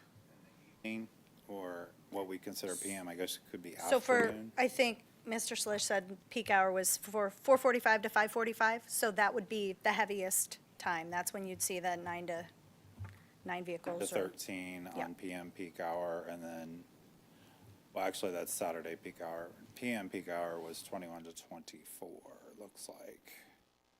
That's the total number. The other question I have around this trip generation, you'd mentioned the churches study when they came in, and I don't see the church included in this. So it's like we already have the church that's there that generates trips. We know that, right? Correct. That factors into the existing traffic counts. So the consultant would have gone out and taken existing traffic counts. And so anything that's already been built is included in the existing traffic counts. Okay. so The I'm just- IT trip generation manual is a way to estimate trips based on the use. Yeah, so I guess I'm looking at the ITE trip generation table in the study. So I was thinking there would be like a comprehensive table that would say, okay, this is existing trip generation, this is potential trip generation. And so I'm only seeing what could be there with the soccer, recreational, and retail. So what you're not seeing is they take the existing traffic and they build a model. They basically model what the traffic looks like today, and then they add in trips. And then this computer program determines, where everybody's going based on the inputs that you give it and what level of service you get on all the different roads. Okay, so this study includes current trip generation? Yes. If this would have all been built at once, you would have seen exactly that. But since it was built in phases, that's how we do it. The existing traffic volumes account for everything that's already existing. So if the sports complex goes in and then the church wants to expand, the church will do new traffic counts and they will include the sports complex. Okay. So, potentially, we're talking about an hour time frame on Saturday and/or PM. Could be 9 to 24 cars roaming, getting lost in this neighborhood, because I could see myself getting lost in this neighborhood, because I'm gonna go straight down Ashurst. So, anyway, I was just trying to define what that number is for them, so that we could understand, you know. So then I'll go on to my next question. Can I address that? Go ahead. Go ahead, Sue. Go ahead, Susan. So Yes. I worked with the consultant, the traffic engineer, and basically we came up with this split of where the people are going. This is a regional facility. This will be a large facility that will have regional tournaments. You'll be pulling people from the Northland, you'll be pulling people from Johnson County, Eastern Jackson County. And so that's why we decided that 75% of the trips are essentially going to and from 470. And then the remaining 20% might be going south to Lee Summit, and then just 5% going on Chipman. Not necessarily through their neighborhood, but to Chipman. There may be an errant person going through the neighborhood, but like I said, these are not Lee Summit residents mostly. public You're road. gonna go out the way you came unless you know that that goes through. And the cut through they're getting now is because Chipman Road is closed. I mean, that's the only way to get to those houses. We have you up here, and I don't like to interrupt when the commissioners are asking questions. Can you, for the sake of the public, Mr. Allen, everybody address the traffic issue, this piece of ground that is here, and Matt can help with this too. This use, this sports facility use, compared to something else that could go there, a school, what is the intensive use of this compared to something else that could go there? This is bare ground. We have a recreational facility versus someone comes along and they want to put in restaurants and a yoga studio, and we start developing. How are we changing the traffic pattern from that? Are we increasing the use? Is this the lowest possible use that maybe we could get to this location? I just want to be able to help the public understand that this use compared to if this developer went away and someone else came along and did something else, we're all going to be back here again. So what is the difference in the intensity of the uses? So this use is intensive, but it's limited to certain days of the week and hours of the day. I think this will be mostly used in the evenings on the weekdays and then Saturday and Sunday. If you get, some sort of retail restaurants, those are used, they might not be as high, but they're used more consistently throughout all 7 days of the week. So it's kind of hard to answer your question. It is a high intensive use. It's also how they choose to run the facility. I mean, there's a lot of courts in there. And there's a lot of people that go to these tournaments. Youth sports is big business. So it's definitely going to draw traffic. But like I said, it's only certain times. It's not all the time.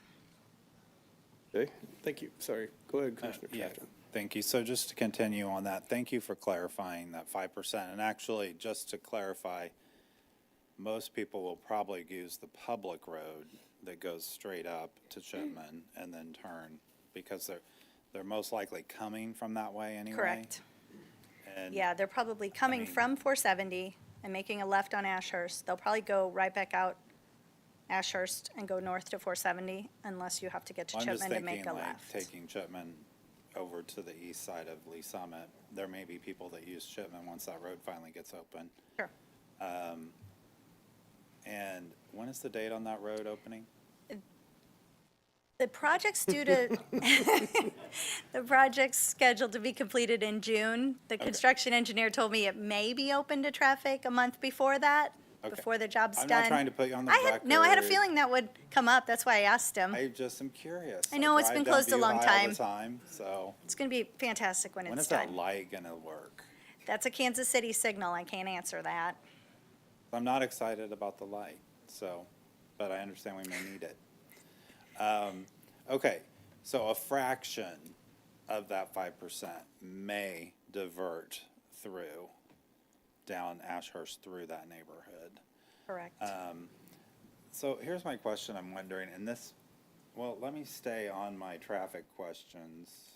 Because, well, this may be for both of you, actually, but, so one of my questions is related to, is it possible, when you're looking at the exits from the parking lot that's just north of the facility? Right here? Yeah. This? There's 3 exits that go out to Ashurst. Is it possible to put a no right turn on those exits? So people are really, you make it, you go up like this, you can't really, it's discouraged from Typically, turning we right. would not do that. We would not restrict them from making a right turn. But on some of them, No. 2 of them?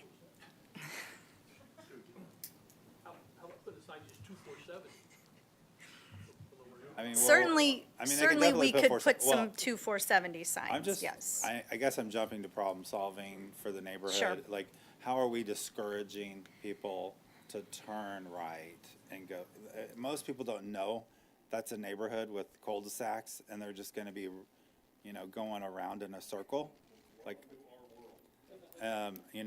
I deal with that myself because I live on a circle, and I see people trying to get out of my neighborhood, and they're like, oh, there's the 4th time that person's driven by.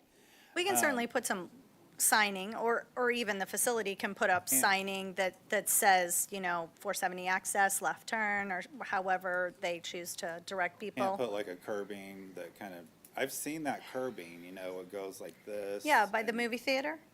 Yeah, and you can't really, people still turn right if you Yeah. want to. They just jump over that thing or, They find a way, surprisingly. but it would discourage. I guess my point is, what are ways to discourage turning right? Anyway, okay, you answered my question, thank you. My other question around traffic, is the turn in from View High. I guess my concern is we're gonna put a left-hand turn on the southbound lane of View High that I understand is Kansas City's road into Ashurst. And how long is that lane gonna be? Because we're talking about, it's a 1-lane road with the traffic, with the bicycle path. And we know people, and now you're gonna add, we've seen what it looks like when Christmas in the Park comes through there. And we know what that traffic's like. And so I guess my question is, like, how long is that turn lane gonna be? Because I could see, and I understand we're talking about, an hour, 30 minutes, whatever. We're not talking about a consistent flow of traffic. But I guess my concern is, I already see people that turn right onto Chipman and don't know how to get over, and they stay in the lane, because it's really not marked right, because it keeps the bike lane all the way up. Well, there really should be like a dotted line, hey, get over if you're gonna turn right, but, not our road, right? So that's a lot of question. This goes all the way back. Okay, thank you. What's the length of the turn lane? 200 feet. Okay, that's what I thought. The left-hand turn lane is going to be 200 feet. But what I was going to say was, the addition of those bike lanes, Before you go on, what's 200 feet? What stacks 200 feet? Is that 10 cars? I want math The other on one just to jump in, the other one that's in there, in the traffic study that's indicated, that was studied. So the idea of the southbound left movement during peak hour was studied, and the backup in that location is less than 50 feet. So basically like 3 cars.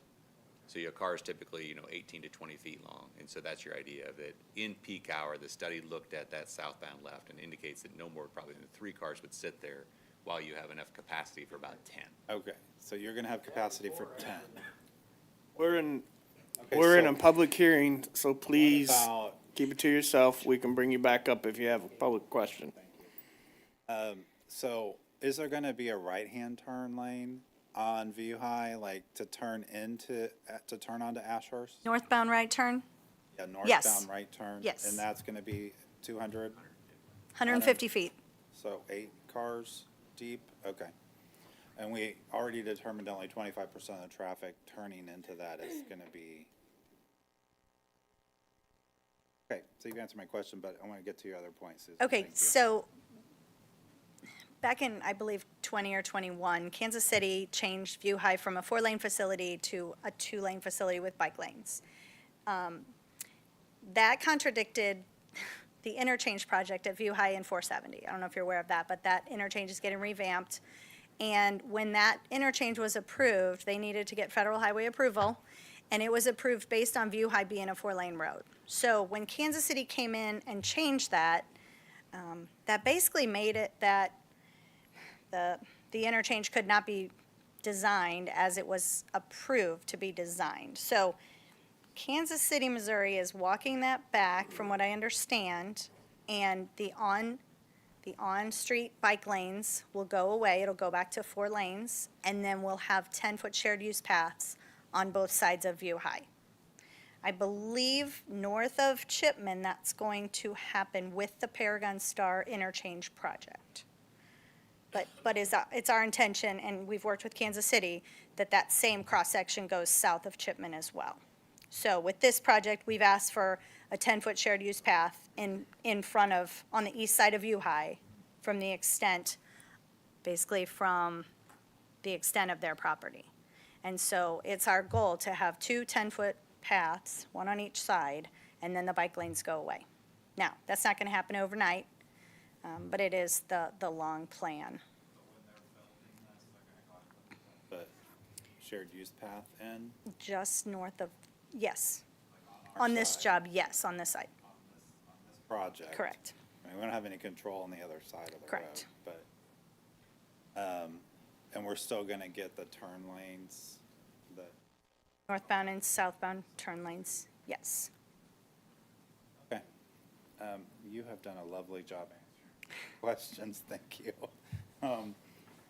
I have more questions for Matt, though, so thank you. Who is the owner of this land? So the Summit Church owns it right now, and then the developers of the ground are here with us tonight if you have any questions on that side, but the Summit Church still owns it. Summit Church is selling the land. Correct. They're not developing the land. Correct, selling. Developer, who's the developer? It is Justin Beebe and Scott Wheatley that are here. Those two in the front row with me. So they're buying the land and building this facility, gonna operate the facility totally separate from the church. The church's benefit is they're getting all this additional parking that'll be shared that they're gonna allow the facility to use. And the money. Oh, well, and the money of the sale of the land, sorry, yeah, thank you, don't forget that. But yeah, that was always the intent. When the church bought the property, they bought the 40 acres, and the intent was to develop the Estimate. church site, have an opportunity to develop some ground here, and the opportunity to sell some development ground there. That was always the plan, long-term, is to help pay off the debt with that sale. So they could build more buildings and more. I'm sorry, is it BB? The BB? Are they buying all this land in front of the public road and View High Buying- for Chipman, or just? This 15 acres here and this 2-acre parcel here, the church retains ownership of this, basically 4 acres. What are the hours of operation of this facility? So I think as we start to talk about the use of that facility, because there are going to be a multitude of things that are in there. So you have an office type complex that'll have the rehab, the sports facility, the sports medicine facility, the training type things in there that'll kind of run more standard business hours, I would say. But then you're going to have the sports fields, but again, the sports fields need the youth. So when they're in school, likely during the school days, it likely most of the mass of it sits empty. But then at the end of the day, typically they start at 5:30 type range and they'll run all the way through the 9:30, 10 o'clock type range. Weekends, it'd be kind of the same idea as most other sports facilities, start in the mornings at, 8 or 9, run through the end of the evening at, 8 or 9, 10 o'clock, something like that on the outside of it. I think that your code allows it to run till 10 o'clock, but, so it'd be that outdoor facility would be something like that potentially on the soccer, but again, that outside soccer field, the outside pickleball, those can be somewhat cut back. The facility running is indoors, inside theirs, I mean. Soccer, probably running until 10 p.m. That'd be, I think, likely, yep. on the weekends, obviously. And are you saying like, I'm guessing is the lighting for those pickleball courts on the south side, is that gonna be tied to the building? Just building, it'd just be wall pack units would be my guess. When the building's off, will those lights be off, or are they I gonna think you light the could building all the control time? those, yeah, you'd control those so there wouldn't be the same type of lighting. So I think even in your code, there's an allowance in there for site lighting and then off-peak lighting that we can control that side of it. Same as like the soccer field, there'd be soccer field game time and there'd be soccer field just like maintenance type lighting.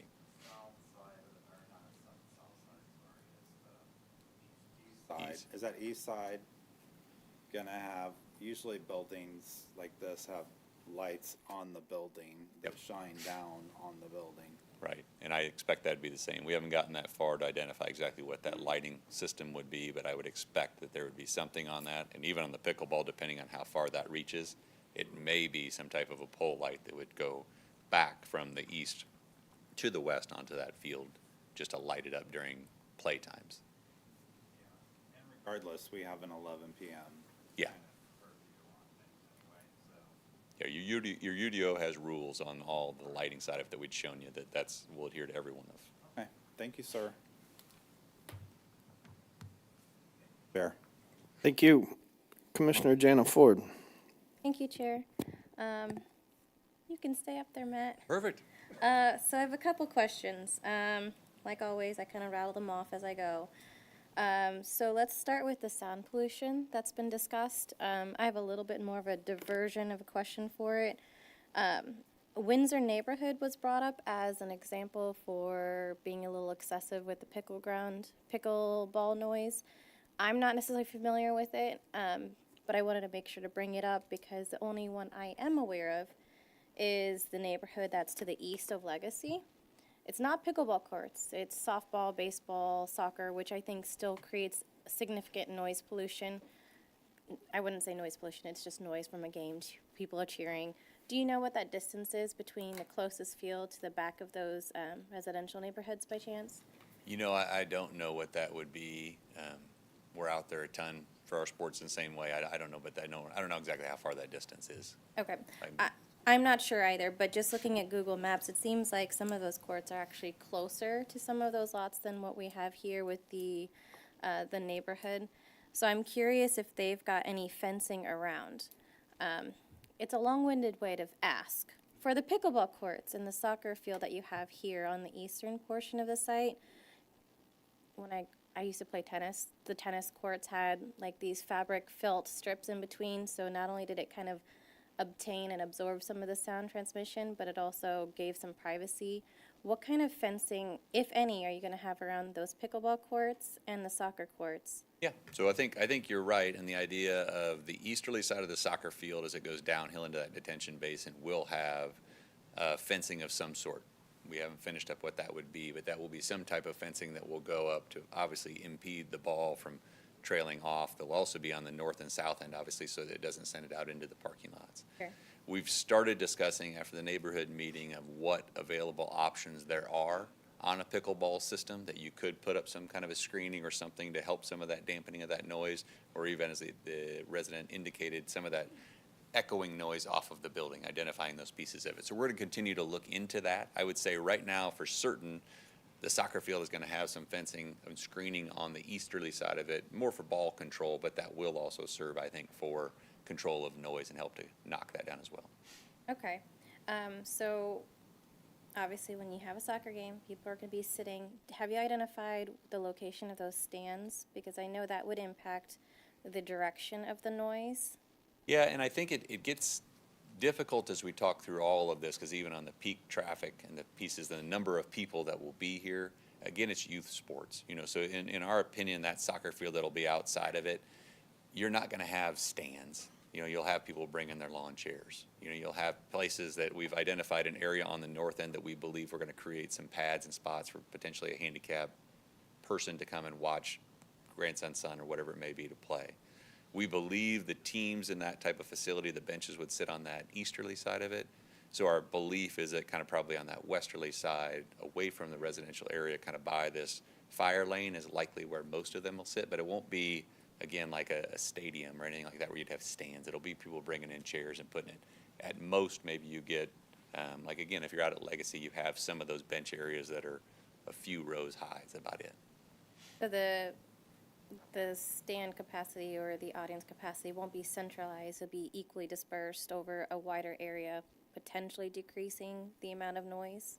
I think so, because I mean, from a stance of, like I said, as I tried to look through what it would be, again, it's being that it's youth, we don't foresee that as being a large congregation of people, because even to go like to Paragon Star, maybe you have 11, so you got 22 kids plus a couple extras, you got 30 kids, so maybe you got, 50, 60 parents or something like that on the field. It's not going to really load up, and they'll just be spread out on the sideline like you would up at any other soccer facility. Okay. And then before I jump to another question, along the eastern side that you have the metal facade that's sharing the pickleball courts, is there any vegetation planned around there? Or is it just backing up against to the facade? I couldn't remember. In here, you're saying? Yeah. I think that there'll be landscaping that'll get added in there. Right now, what we kind of show is conceptually the initial required landscaping, and then we start to come in with the pretties after that when we start to clean up. But you have a green space between the concrete padded area for the pickleball and the drive that would get landscaped in pieces in there. Again, I think you'd have some landscaping and things that would start to show up around the soccer field and in that area too, to start to fill in some of those other areas. Okay. Thank you for that clarification. Let me see. So I feel like the convenience of having a neighborhood really close to this youth sports center is that you have close proximity. I have some friends that live by Legacy, and their favorite aspect is being able to walk over.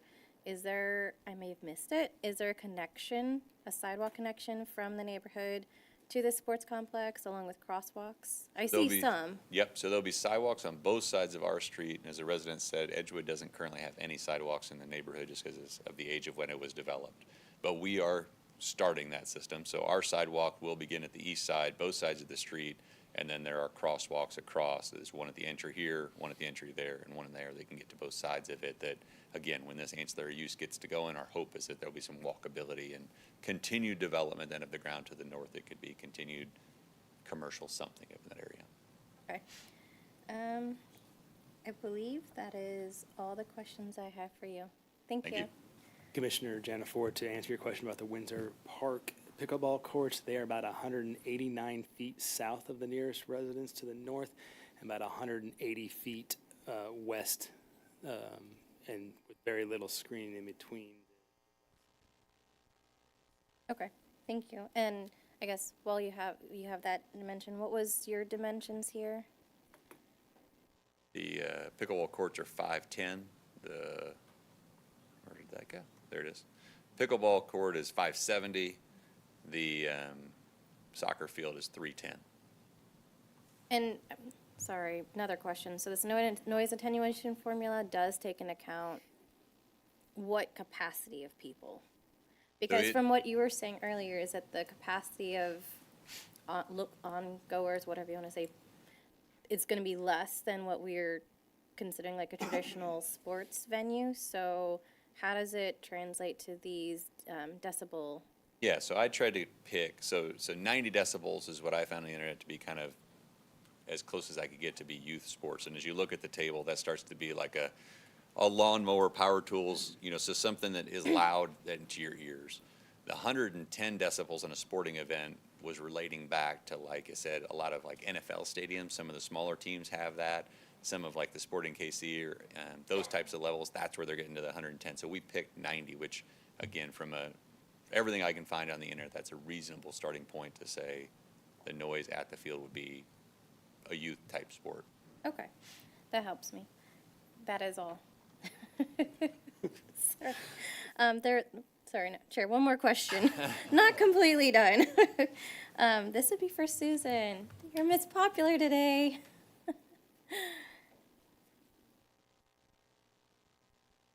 So there was a topic about a four-way interest at Edgewood and Ashurst.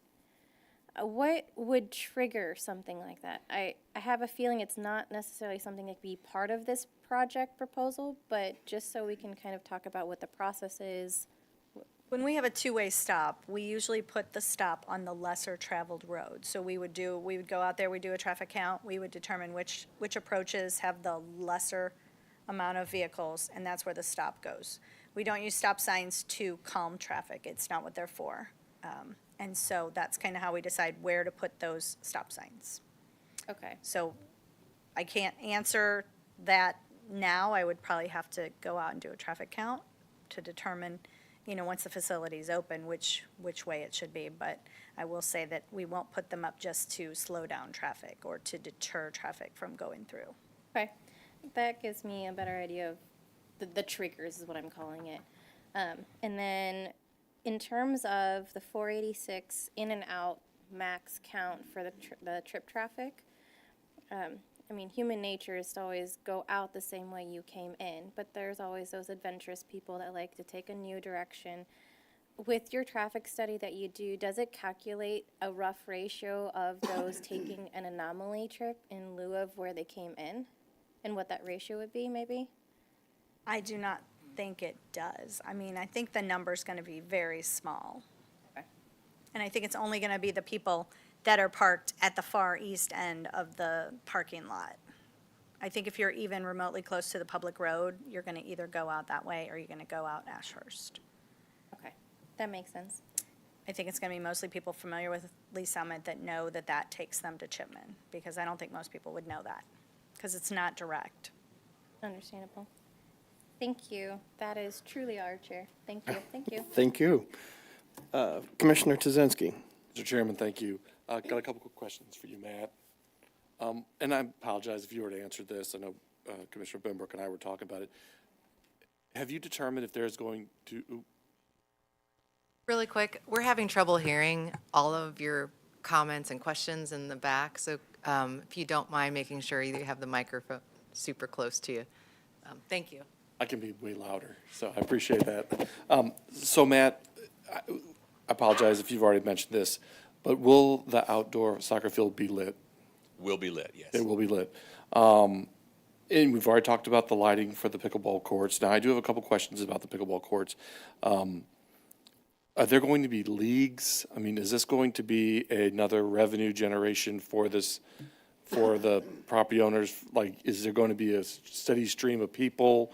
And also, along that lines, is this going to be just for private use, the people that are there, or can the public, will the neighbors be able to walk over and use it, just like it was a city park? If you want to answer that first. Yeah. So it will not be used for leagues on the outdoor just because you can't control the weather. So if it was going to be a pickleball league, that would be indoors on the courts that we had control of. The outdoor courts were essentially, there was space for it, and to put it in, and our idea is that while the kids are doing all their activities inside, it gives you an activity to do, and people like pickleball. If the neighbors wanted to come, they would have to join the facility in order to become a member, but in that membership becomes all of the other opportunities that are inside there with the training and the sports medicine, the facilities, and all the other pieces that the guys are still working out what that would be. So you couldn't just come and play, but the idea would be is if your kid's there, you can go play. So it's kind of that game. It's just trying to figure out uses, same as like the snack bars. There's an arcade in the basement. It's things to try to keep activity levels for the parents, is that all of us have sat there and watched practice. Yeah. You want something else to do, that gives a spot to it. So those specifically are not tied to that side of that speed pizza. Oh, okay, never mind. Membership is not correct. It would be open public on the outside if you want to play. So this could be a nice amenity for the subdivision if they wanted to walk over. And you had mentioned something earlier along the lines of snack bars and those kind of things. Are they going to have a food trucks or any kind of outdoor soda, food sales for use of pickleball, for use of when the soccer tournament's on? So is there going to be another more activity out there that's just not gonna be people coming bringing their own Yeah, coolers and. nothing's intended. There is a snack bar facility inside. They're trying to figure out what will be. It would be the idea for the food would be inside the building, a stationary facility and location. You know, to say that they would never do a food truck or whatever, I don't know that we could say that, but that's not the intent. They're not doing that side of it. They have their own facility to take care of the food. All right, thank you, Mr. Chairman. Thank you. Commissioner Benbrook. Yes, thank you, Chair. My question's going to start with the statement so we can have a conversation. And first, a clarification with what was just said by the owner. The outdoor facility will be open to the public? Correct. So that's the soccer field and the pickleball courts? Correct. I think, yeah, the outside, the facility is open to the public. Okay. For free, people can pull up and just play? I think, but I mean, the field, the Okay. field itself, the field will have reservations in that side of it. But I mean, I think from the stance of open to the public, it's there. It's not a membership to come and do it, I guess was the question, that side of it. Okay, but it's still pay to play? Right. On the Okay. soccer field, you're gonna rent the soccer field, you're gonna rent the facilities and those pieces of it. Same with the outdoor pickleball courts? Okay, just want to make sure, I had a firm understanding of that. Okay, now for the statement that leads to a question. Being an avid pickleball player, I prefer to play on concrete courts. I do not like wood courts. So, having made that statement, I would say that people prefer to play outdoors. They play indoors when weather forces them to. So if you put up nice outdoor courts, people are going to come, they're going to play, and it's going to be very tempting to start a league because there's a lot of leagues starting up all over the place. So the question is, when that occurs and there's noise complaints, what are we going to do about it? Well, I think the noise complaint conversation goes back to our initial piece, is that we believe that even if you are an avid player and you are having lots of games out there playing, by the time it reaches the proper line, it will be attenuated to such a level that it doesn't exist per code. Now, if the neighbors have conversations just like we do on all of our projects, I would say, the owners are here, they're local, they're gonna be here. Call up and have a conversation and we can see what we can figure out, because it's not the intent to create a problem. So, like if we've said, we're gonna try to figure out if there's something we can create on the easterly side of those courts to continue to break down that noise and continue to develop it. Those are things that'll continue as the project goes on. But they want to be good neighbors. They want to have an idea of how to solve the pickleball problem. We hope the facility works as well as everybody's concerned it will, with all of the traffic and all the people, and we'll continue to develop what makes sense to make it work for everyone. Follow-up question, is there room between the pickleball courts and that fire lane, that drive lane for trees? Yep. Plenty of space, shrubs, things of that And nature? we'll likely have some shrubberies or pieces in there, because, yeah, there's a green strip between the fire lane and the pickleball. Thank you. Next question's probably for the architect. I understand he's here. Or she, sorry, didn't mean to assume. Saw a bunch of guys sitting back there, my bad. I am Jessica Reed Schultz, an architect with Finkel Williams Architecture. Okay, thank you. Quick question. Sorry, Randy, what was your last name? It's hyphenated, it's Reed-Schultz. Okay, thank you. Matt talked about the utilization of architectural metal panels on the facade of this building. From the elevations, it look like they are large format architectural metal panels. Yes. Are they going to be thick gauge? What's your thought process on that? It's an insulated metal panel, so it's not what you think of like an ag panel that's a gauged corrugated. It's a common brand is called Kingspan, so it's a gauged steel sandwiched with layers of insulation, so it's a rigid, thick product.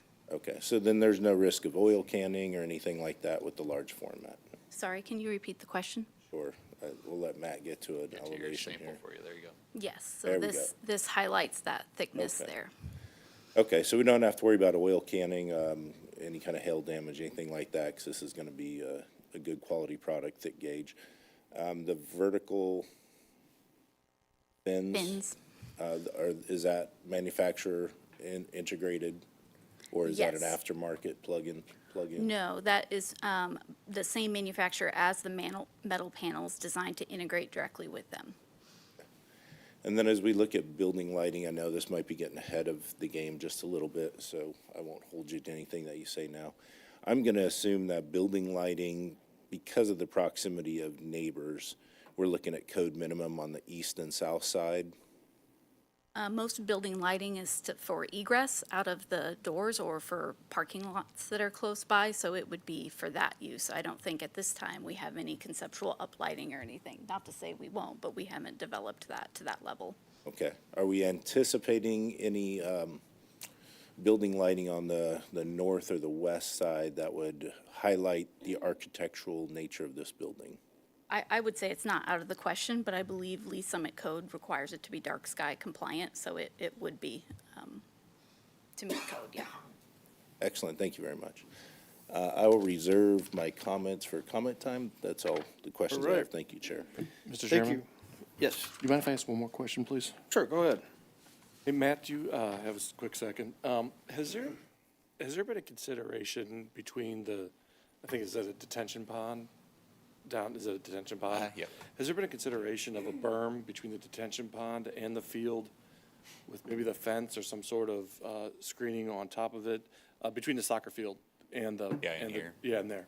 So there's a dramatic grade change going downhill. So this is going to end up being in a low valley, and then it'll come back uphill. So it's kind of a ravine down through here. So there wouldn't be an opportunity to do much of a berming situation here, as it's going to come downhill pretty quick. We've tried to, we've tried to save every tree we could, but outside of the grading limits, there's a potential we could add some landscaping or berming back on that easterly side to try to aid in that a little bit. But again, I think because of this depression that'll be out there, I think it'll also help to attenuate a lot of that sound and noise that goes through that area. Thank you, Mr. Chairman. Thank you. I think we got a lot of the questions answered. I think to get a few more questions answered, to get us to some discussion and a motion from Matt, if you want to answer this, or if you want to have the developer answer this. So there was discussion, we have an ordinance that goes to 10 o'clock that there was a little bit of discussion that we could cut the outdoor games off at 8 PM. Yeah, I don't know if we're. I think we'd have to discuss it. Yeah, I think the time specific would be difficult. I think if that is something that interests the planning commission to find an exact time of what would make sense, I think we could hear your request and see if we could discuss that side of it. I'm not sure that we know. I mean, it's a change in just what it would be there from a sense of a business standpoint, I think, at this point. But I mean, Understand. so I think certainly open to the ideas that, like I say, that is not intended to be, it is our opinion, it won't be just by your own UDO code, that the lighting and the pieces of it will all be attenuated just from the sense of what your code allows, that it won't be a problem, but. Okay. So part of this is for my own knowledge. From a safety concern, this isn't gated in any way, shape, or form. So if there was a Saturday morning that nothing had begun, anybody could walk up here and start playing pickleball. I think that it'd be just like any business, is that if somebody came up and started utilizing the facility without paying to utilize that facility side of it, they'd be asked to come in and pay for it or leave. But again, if they went up and started using it, there's nothing to So it's stop them from doing it. Not open to the public. Open to the public, but you just have to rent it. I guess have that's to what I'm saying. pay So it's for it. open to the public of you could come and you could pay for court to go play. Okay. It's just not open for But free. so the facility will be, someone will manage this facility from I would say probably 6 8. in the morning till 10 at night? I think that's probably reasonable in some time frame. I don't know the time frames exact, but yes, all parts of the day you'd have a facility operation someone there. Okay. I think we tried to get as much of the traffic answered the best we could with Susan. Going back probably, where'd you go? You're right there. So that four-way stop at Ashurst, that's not something we could just do. You would have to do, once the facility's constructed, you would physically have to go back and do a traffic count. That would. That's correct. Okay. Who would ask for that? the residents would ask for that. Okay. They would just, once the facility's done and maybe they do see an increase in traffic, We would want the facility to be open, several months to let things normalize. And one other option is we have a neighborhood traffic safety program. It's all detailed on our website. That's our traffic calming program. There is certain criteria, and I don't know if they would qualify or not, but that is something that could be investigated in the future if we do find that there's a lot of cut-through traffic. What we find when we do traffic counts for that program is people think people are flying through their neighborhood, but most of the time it's a handful of cars flying through, and the majority are pretty close to the speed limit. okay. Amy or Shannon, I'm gonna bug one of you guys for a second, just to help. I don't know if I was putting my question out and I kind of put Susan on the spot a little bit. When it comes to uses, we talk about this all the time, and I'm just doing this for our citizens that are here. Can you give like a little brief overview of this being ag and being developed to other things that could change the intensity of the use of what potentially could go here?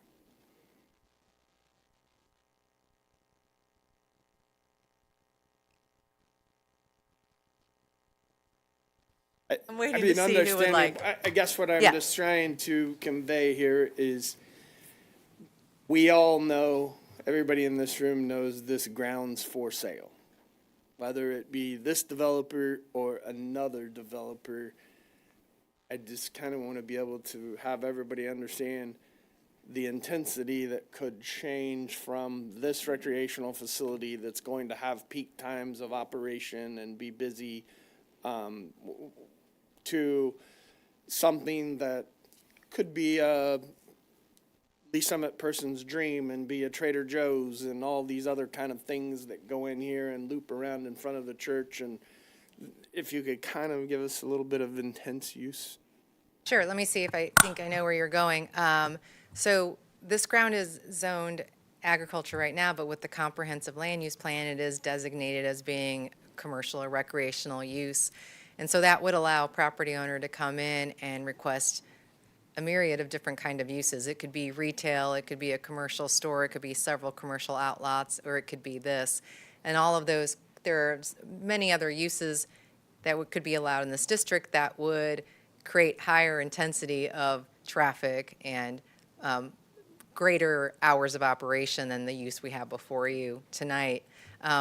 If this use were to change, where it was to come in with something else, and this PDP, the preliminary development plan, would change to have a land use that would change dramatically the architecture or change dramatically the traffic, or any other have negative impact, it would require to come back before this full process again. The neighbors would be notified, there would be a neighborhood meeting, and a public hearing would occur. So nothing would be able to happen in that regard beyond what we've anticipated and been studying with our traffic reports and stormwater reports and such things now. Does that kind of where you were? It makes sense to me. I just want to make sure we're conveying that the use of this property Yes. could change dramatically compared to what is being proposed. It can. A property owner has the right to the land uses permitted within a district, provided that it meets code requirements and goes before and comes back through our processes. Thank you. You're welcome. Yes. Yes, sir. I'm going to circle back 1 minute to the public. Did you swear in? No. Okay. For the developer, and Matt, I just kind of want to put him on the spot for a minute. If you could come forward and give us your name and address for the record. Go ahead. Justin Beebe, 404 Southwest Waterfall Court, Lee Summit. Didn't mean to put you on the spot. I kind of want I don't want to make Matt have to answer the questions. Oh, you're fine. So there's no varying from the 8 p.m. to 10 p.m. time frame. I understand it's a business in what you're doing, but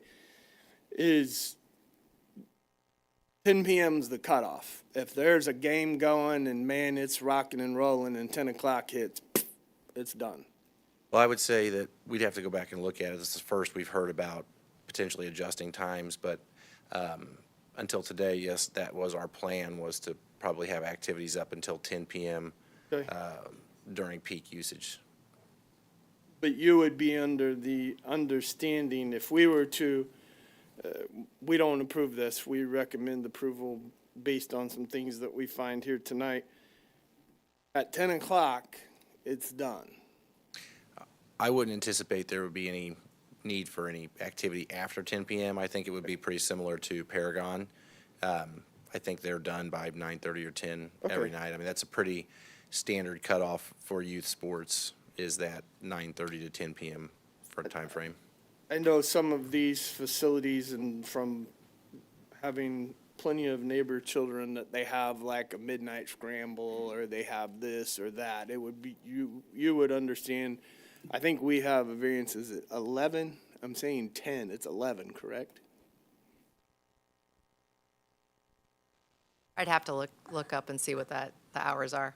in our Chair, code. maybe- But one thing I was going to suggest, one thing I was going to suggest was what we can. Amy? Mr. Bushik? Yeah, so to sort of dovetail with that, my comment is all of the questions and answers regarding hours of operation and the operational aspects, unless those are embodied in the ordinance or some other binding document, they're not binding on the developer. Okay. That's what, from, while you're here, just from a safety standpoint,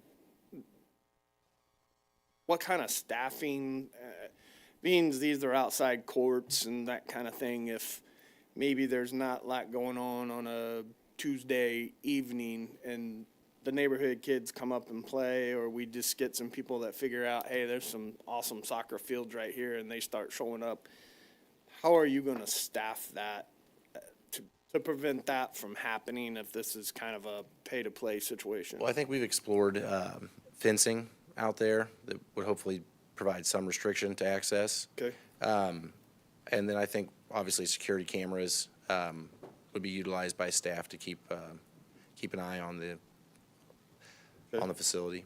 So it won't be staff from like every day from 6 to 10? Well, the facility will, but we wouldn't necessarily specifically have staff on the outdoor, Okay. fields if there's nothing being used at that time. But somebody would be on the premises to go out and say, hey, Yes, there'll be come in multiple and- staff there. I would anticipate from 7 a.m. till 10 p.m. on most days. Okay, thank you. Any other questions from the commission? Go ahead, Commissioner Trafton. I do, Chair. Thank you.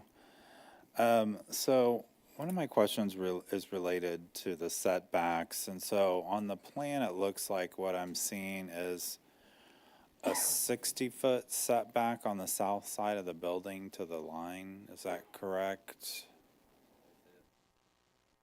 You don't want to answer that one? That's probably somebody better than me to answer. What was, I missed it again. What was the question? I'm talking about setbacks. Okay. So on the south side of the building, Okay, so down in here. yeah, I'm reading that to be 60 feet. I believe that was yeah, we tried to keep it in that range. I think 60 may have been where we finished at. And like, is that from the building or From where the that- building to the property line, To yeah. the property line, so that road kind of like turn around? Yeah, so the road is not, I mean, it's just a emergency vehicle, so there Yeah, won't be that's any not- services. It's just a hammerhead, so it's just a turnaround to Like get 30. to get Jim's trucks moved around. And then the other setback I'm looking at is the parking lot to View High. Is that 30-foot setback go to the road, or is that to the? It's to the right-of-way line, and To the so what we're right-of-way. trying to save on that side are those guys.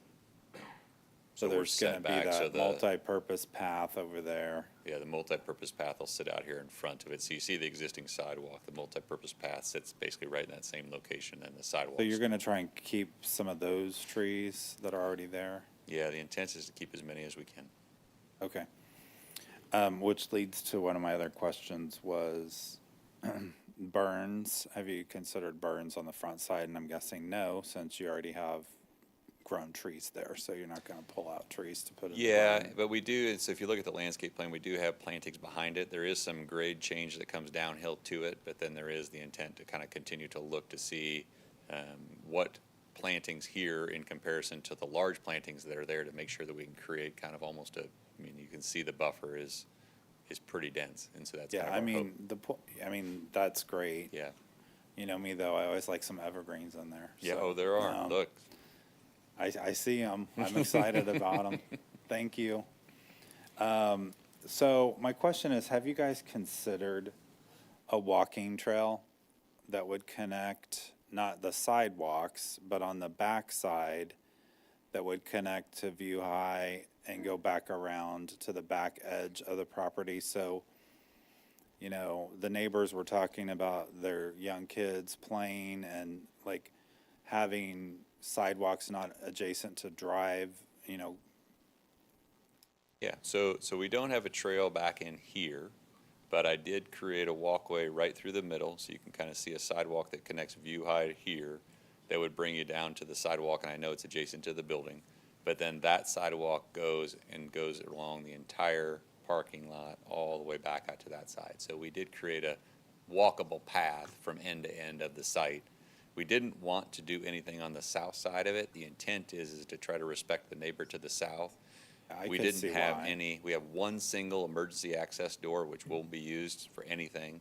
We've moved all of our entry doors up, and so the intent was to try to be respectful and keep everything on this side of it as dormant as possible to keep activity levels away from them. Well, even if you considered a walking path from like where the soccer field is and that drive ends around the back edge of the property over to Ashurst, that at least gives you some Oh, back this way, you're protected saying. walkway area for kids to be able to walk along, bike along, you know. Yeah. Use not adjacent to roadway. I'm thinking of safe spaces. So I didn't know if you guys considered that. I have not, but I hear your point now, and we'll see what we can do. I mean, they might, if they're gonna benefit from the pickleball courts, I'm guessing that's gonna be, they're gonna be able to use those. I'm gonna be able to use those potentially. The other thing I was wondering about on those 5 pickleball courts, was there a reason why you didn't consider like a basketball court outdoors? You know, kids that are trying to just hang out or whatever, they like to play basketball, so. I don't think that is set in stone. I think the 5 pickleball courts, as we were kind of working through the site, as we kind of it kind of showed up more or less, as we were kind of drawing things, and we got to the point where we realized we had kind of a pad out there and said, well, pickleball makes sense there. And so then, yeah, to say that it couldn't be something else, I won't say no to. It's kind of like any of the sports courts in here. They're kind of mixed use. But I would think based on the size that pickleball is probably what it is, but I think that it probably could transfer. I was just whatever. thinking for what you said, the kind of the original intent of what you're trying to create there, why Yeah. not create some space? Okay. Yep. Thank you for that. I think those are my additional questions. Chair, you. thank you. Anything else from the commission as far as questions? We had one gentleman in the back. You'll have to swear in, and we'll give you a couple quick minutes if you have a question.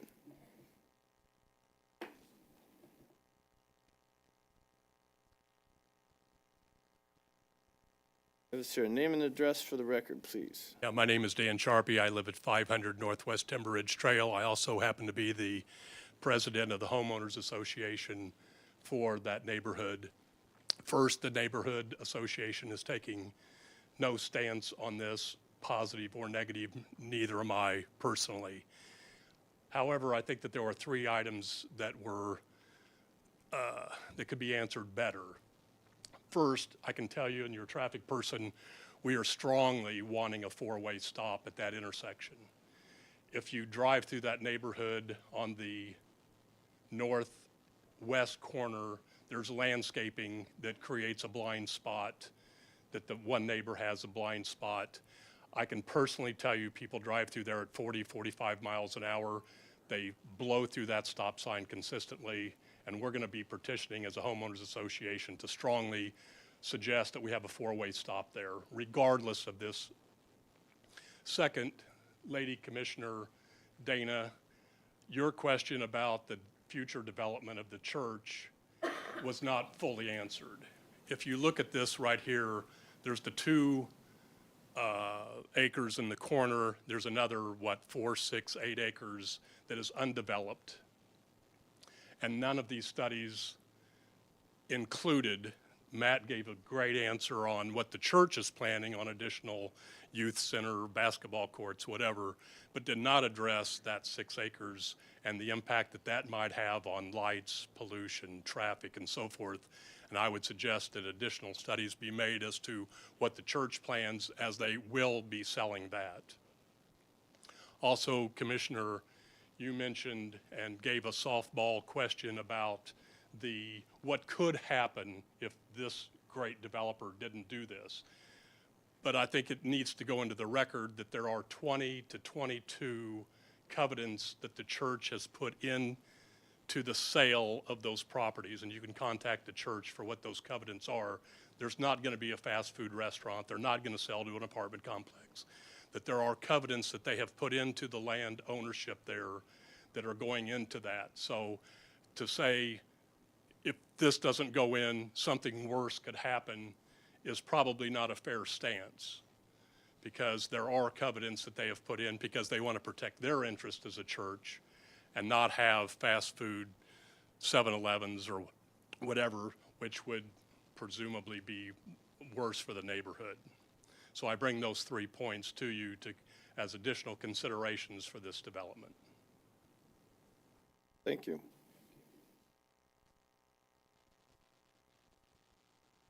Anything else from staff? You good? Commissioners, you good? I will close the public hearing and open up for a discussion.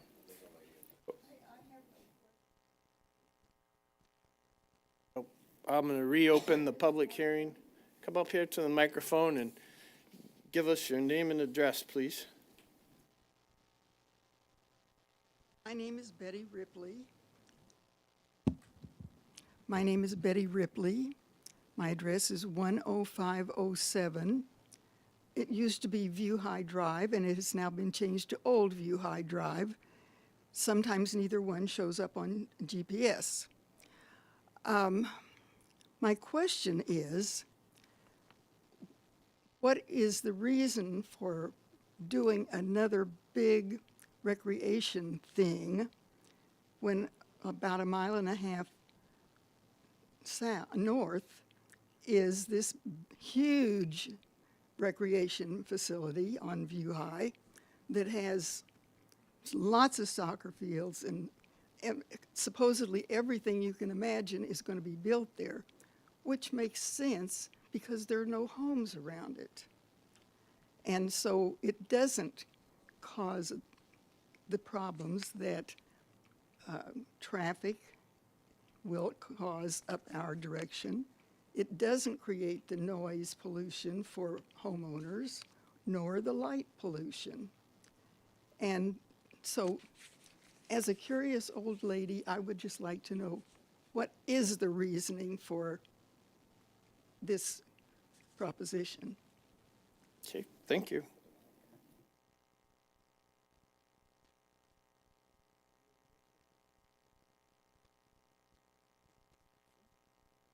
Matt, would you like to tackle that question for your reasoning for this development? Sure. So the discussion came up at our neighborhood meeting similar to that, of why this place, why this location. And so then it goes back to that initial conversation of, what do you want of the corridor in Lee Summit? You know, so the View High corridor has a comp plan showing this as a commercial use. Paragon Star has started. This is an ancillary use to Paragon Star. We have some soccer, but we also have a ton of other indoor facilities. You could go south 1 mile and go down to Longview College, where the city has a facility down there. There's a couple basketball courts. Again, this just continues to build on the opportunity for youth sports and youth development in the community. There's a gigantic need.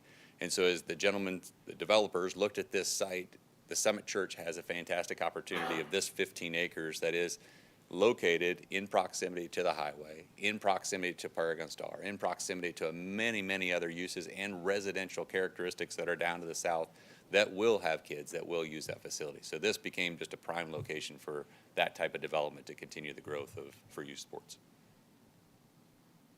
Thank you, Matt. Anything else from the commission? Good. Come on back up here real quick. Sorry. Got to follow the rules or the guy in the corner over there will get us. It sounds to me like what I'm hearing from everybody is basically the plan for all of us who live along View High Drive is that we will eventually be moved out so that there can be commercial from 470 all the way up to probably the college. Is that what the plan is? Because I'd like to know.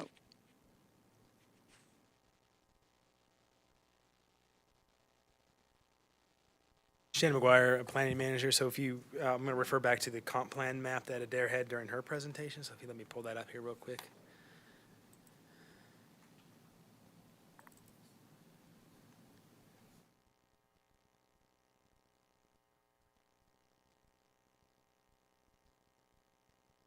So if you look at the map here, the red indicates the commercial future land use map, or future land use. The yellow is single-family residential, or residential one, which is primarily single family. So the future comp plan does call for commercial at this subject site. However, the surrounding yellow is projected to remain single family at this point. So not commercial.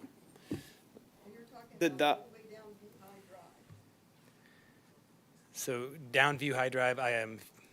Everything north of this is. I'll let you talk. Yeah. Everything north of this section is Kansas City city limits, so that's not within our future land use plan, nor do we have a future land use plan for that. And that's north of Chipman, correct?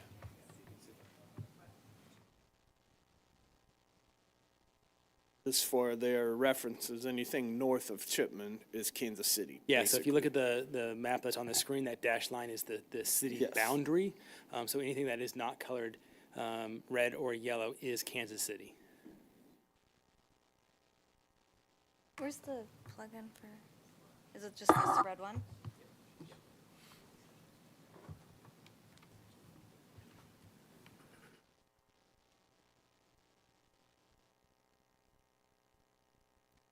Okay, so if you can see any of this orangey kind of color, this one's yellow over here, it's a little bit blurry looking. Everything in yellow is Lee Summit city limits. Everything in this orangey color over here is Kansas City city limits. So this is Chipman Road here, this is View High over here. I can't change the colors unfortunately because it's Jackson County's map, but that is where we are. Does that help answer your question, Ms. Ripley? That would be controlled by Kansas City. So we don't have a future land use plan for that. Except that the line between Kansas City and Lee Summit runs right through most of our properties. Sorry. Except that the line between Kansas City and Lee Summit runs between our properties, in some places, right down the middle, in some cases, right out toward the front. And so, you know. I think to help answer your question, there's no, from the perspective of Lee Summit, there's no future plans for anything because that land belongs to Kansas City. Hopefully that will help.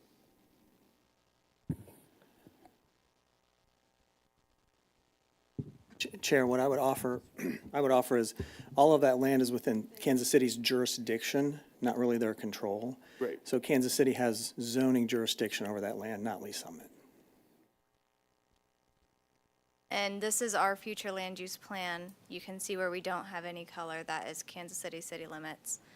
All of the yellow is that residential one that Shannon mentioned, which is our single-family, low-density residential. What's the pink there? The pink color is our PMIX, our mixed use. So there's that little snippet in this area here, which kind of ties into.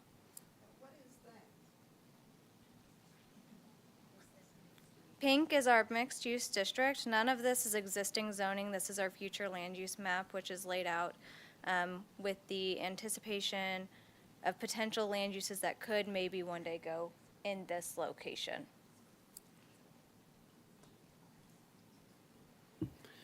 Thank you. Yes. Mr. Ellis, I think it was, did you have one more question? We're going to wrap up after this question and move into our discussion. We have some other items on our agenda tonight. Andrew Ellison, 504 Northwest Timber Ridge Trail. So previous comments have stated that the outdoor pickleball is kind of extra for those using the soccer field, and just kind of showed up was the previous comment. So my question is, what are the impacts that there would be for the developer if the facility were built without the outdoor pickleball courts? Okay. Mr. Salish, do you want to? So when I stated that, and I said it, it is more of, as we develop these plans, a lot of things are moving parts. So we have a lot of pieces and parts that kind of come across. And as we found the spots of the pickleball being outside, we believe it to be a good ancillary use to the other facilities. So it's the same thing as inside the facility that we're not talking about. There's a lot of things like the arcades and the entertainment areas that are going to also be places that the kids can go or the parents can go during the time. So at this point, we are asking that that be included with the plan because we think it is a good use to add to the to the overall facility. Thank you. I'm going to close the public hearing one more time and go to discussion. Moving into the discussion, I think, I know everybody's going to have a piece of comment. If everybody is good with the motion of simply recommending for approval, if we have any restrictions as far as hours of operation, the exterior activities, lighting concerns,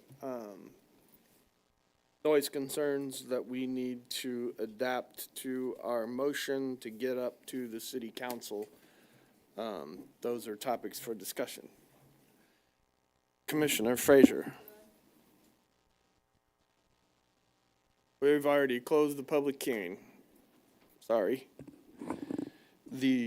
Sorry, Chair, because it appears that the audience still has questions. A couple things I could offer. One is there will be a second public hearing at the city council in several weeks, so there'll be another opportunity to address all of the questions and comments to the city council. And then second, between the end of this meeting and that meeting, if citizens continue to have questions, they could address those to city staff. And it sounds like there's still a lot of questions that are popping up in people's heads as they're thinking about things tonight. So there'll be more opportunities to ask questions and have them answered. And David, you could help me now that we're just in discussion. The process is we're kind of looking at everything that you brought to our attention, what the commissioner has brought forward, and we develop this motion. This is not final. This is just a recommendation that we're going to send on to the city council based on what's happened in our public hearing. And what we'll discuss now is if we want to add anything to the motion as far as hours of operation to control the noise. If there's anything, maybe one of the commissioners has a suggestion that we put in the motion that will screen some of the noise. Maybe a motion that a discussion that we don't have outdoor pickleball courts. We will get that to the city council, and you will have another opportunity for public hearing with the city council that will make the final decision. So with that, Commissioner Frazier. I think it is a slippery slope to request or deem certain hours of operation for the developer or the facility.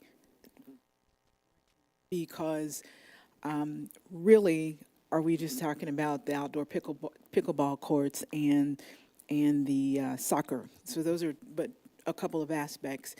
Indoors, there's a whole different, there are 12, I think, volleyball/basketball courts and so forth that are going to be happening inside. The other thing that I think you have to take into consideration when you talk about operational hours is seasoning. Are you talking about operational hours? Say, I think 8 o'clock was thrown out there. Is that different in the spring, the fall, the summer? You know, right now, we're still working on daylight savings time. So I'm challenged that when we try to dictate how you run your business. That being said, I also am very cognizant of the traffic patterns and the fact that the study did not necessarily take into consideration those, at least I didn't understand that it did, the seasonal variations. Also Sundays. Was a soccer mom, and we played soccer in Kansas, to be honest, 7 days a week sometimes. And so Sunday was nothing. So if you're talking about activity on Sunday, in addition to activity on the church activity on Sunday, to me that multiplies activity, period. The other thing is, I've been to that neighborhood, and it is and for someone who lives on a cul-de-sac, as Commissioner Trafton, I believe, said, people are going to be going in and out of there. And it's hard to plan. It's hard to anticipate what's going to happen. And that's what we try to do. Try to say, okay, if this happens, then we need to have process and procedures in place. Now, also that being said, Ms. Nassif mentioned the Neighborhood Traffic Study Program. You know, at some point, it's going to happen. You're going to request, you know, speed bumps. You're going to request the four-way stop signs. Unfortunately, that doesn't happen just because you request it. That happens as a result of the neighbor and the neighbors requesting it, and a study being done, and it being determined as to whether or not that's an effective way to use things. So those are my challenges. The other thing someone brought up is there's a great facility with soccer stadiums or soccer fields down the street, less than a mile and a half away. And let's be honest, there's another one with Longview Community Center a mile up the street that's got outdoor pickleball courts as well, indoor basketball. There are a lot of things that those facilities don't have. I'm saying there would be something to speak to whether or not an outdoor pickleball court is necessitated at this point. Hope that makes sense. Just my comments. Thank you, Commissioner Lovelace. I don't have a whole bunch of comments related to this. I think we've talked about most of the salient points, right? The only thing that I would mention, just because it was brought up, you know, is there a need? There is nuanced differences to this development versus some of the other developments around here with respects to what the offerings are. But there's also some very specific differences about this development versus some of the other options that are out there in Kansas City. I don't know that there is another option in Kansas City for a full field indoor soccer facility. So that's different that I don't know that anywhere else offers, and there's certainly value to the community in being able to offer something different like that. Commissioner Arth. I think my comments are, I wanted to say that, Matt, you've come to us several times lately with projects, and the theme has been being a good neighbor. And I see that in the projects that you have been, as you've worked with the applicants. I'm not giving you all the credit, but I'm just saying that it's been refreshing and nice, because I do think there is a concern on behalf of the applicant that they are a good neighbor. And I think a lighting issue can be torturous. I have a friend who had to move from a place here in Lee Summit because the lighting was so bad she couldn't sleep at night. Same with noise. Those are things that affect quality of life, and you hope that at home you can have some peace in the middle of your young children running around. But in any case, just having that feels like such a, it's very distracting, and it's hard to enjoy your home. So I do appreciate you listening to that, and I feel confident that you guys will figure something out that will help alleviate those issues. I have nothing else. Thank you. Commissioner Trafton, would you like to share the? Yeah, I think just comments that I have, I think when I saw this development as well, my first thought was kind of similar to Ms. Ripley's. Why? what do we want to put of this facility here? And then as I learned more about it, I was like, there is a need in the community for it. And the other thing is the developer lives down the street from this facility. So he's part of the larger neighborhood community on the west side. I can see the argument, because I think I had the same question, like why not down by Paragon Star? I also know the Parks Department is building a whole, they haven't committed to it yet, but I believe they're in the process of planning a 12 pickleball court at Longview, which will be down the street. I also know they're talking about building a field house in the Oldham Village. And so, but the other side of that is we know youth sports are exploding and that there's a need for it. And so I've personally thought, until I learned that, the church was selling, I thought it was part of the church's plan. And I was like, wow, that's pretty, I know other churches that have facilities like this. And so, I also appreciate the fact that the developer and the firms are working to be thoughtful about the neighbors, because, the neighbors are used to nothing being there, with the impression that they know a road got built, they know a church got built, they know there's going to be something there, and we can what if all day. And we've done this in other parts of the city on plots of lands, and where the neighbors are like, I don't want that, I don't want that, I want that. And I feel like the developer's trying to work with the neighbors and do what's right, and how they've set it up, and giving the buffers and the space, and open to continuing conversations around it. So I just wish we could get those no right turns on those exits, but I know Susan likes to keep certain standards in play. But overall, I feel like this design and development, where we might not think, oh, is this really the right place? After it's built, and 10 years from now, we might be like, it is in the right place because we have all these other facilities on the west side. So, with that, I know there's still some question marks. I don't agree with limiting the hours either. I don't think that's something, the city has standards already to do that. And so I think as long as they're abiding by those standards, I live near an event space that has loud music in it at night that I can hear in my house that's more than X, where the decibels are supposed to trail off, but it comes across the lake and comes up and the greenway, and I can hear it.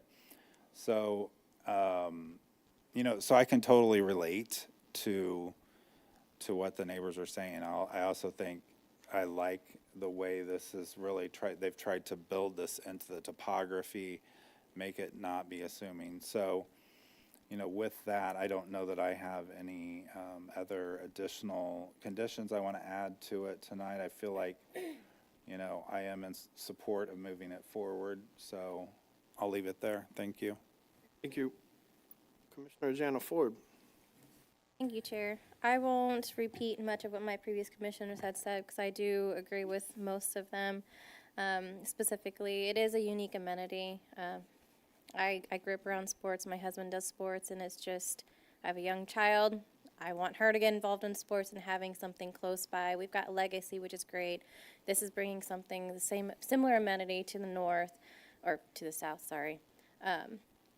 But I have friends that live behind Legacy and other areas of that nature, and they really like having the complexes nearby. They like having their kids be close, and it creates an additional community within Lee Summit. And I do agree that this applicant seems to be a very good neighbor. It's very receptive to the concerns that the residents may have. And I see this being addressed by the applicant and the community itself.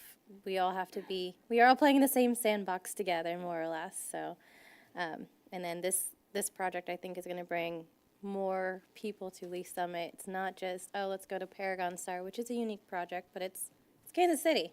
We need to have something of our own. So that's all. Thank you, Chair. Thank you. Commissioner Tuzinski. Yeah, while I had some questions regarding traffic, I mean, I know Susan, and I think if I know the traffic engineer who wrote this report, he lives in Lee Summit, and he cares about this community a lot, and he takes great pride in doing studies like this, and especially for our community. So I trust him, and this is definitely a facility and a business that's needed. I think on this side of the community, I think it's a great addition. There's a lot of children that live just south of here. There's going to be a lot more houses. We've got a lot of future homes coming in when you get all the PRI ground coming in. This is going to be used for many, many, many years.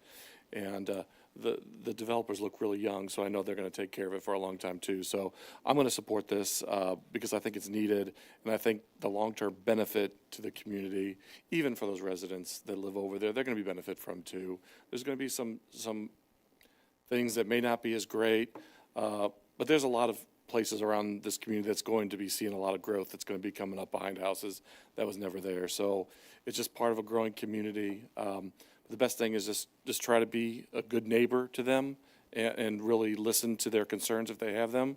And if we can do that, then we are truly acting like a community. So that's all I got. Thank you. Thank you. Commissioner Benbrook. Yes, thank you, Chair. Having coached many of youth sports, football and volleyball and even basketball, I know that this is definitely needed in the area. I know one of the things we always had problems with was obtaining practice facilities.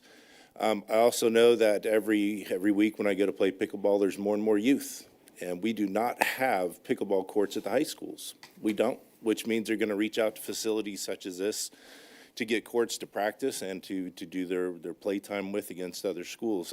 We're probably going to see that in the next couple of years because it's growing so fast. So I think this is an excellent facility. I do have two things I'd like to see. Whether we need to add them on or not, I would like to see a row of trees between the pickleball courts and the fire lane to help mitigate that sound right at the source to help break it up. I think that would be, it seems like we have room, and it seems like the owner is, or at least the engineer is willing to speak for the owner to say that that's possible. I'd also like to see signage as you leave the parking lot directing people towards View High Drive as an exit. So that the people that, are kind of on the edge, whether they're going left or right, the sign will helpfully point them to the left and towards View High. I think that could also be carried out onto Ashurst and direct them. I don't think people are going to think about turning north to go south, so I think maybe we need to have a sign that directs them along that new drive we're going to create that lets them know that they have to take that road if they want to go south on View High, which I think is probably a fairly simple sign for us to create. Other than that, actually, I'm gonna make one more thing, just because I know we have to have a left-in lane on View High, and I know this is Kansas City, but I know the engineer's working with Kansas City. I don't think 250 feet is long enough. It's about 12 cars. I think we probably need a 20-car stack there. So when we are dealing with those high peak uses, we have plenty of turn lane. That would be my other request.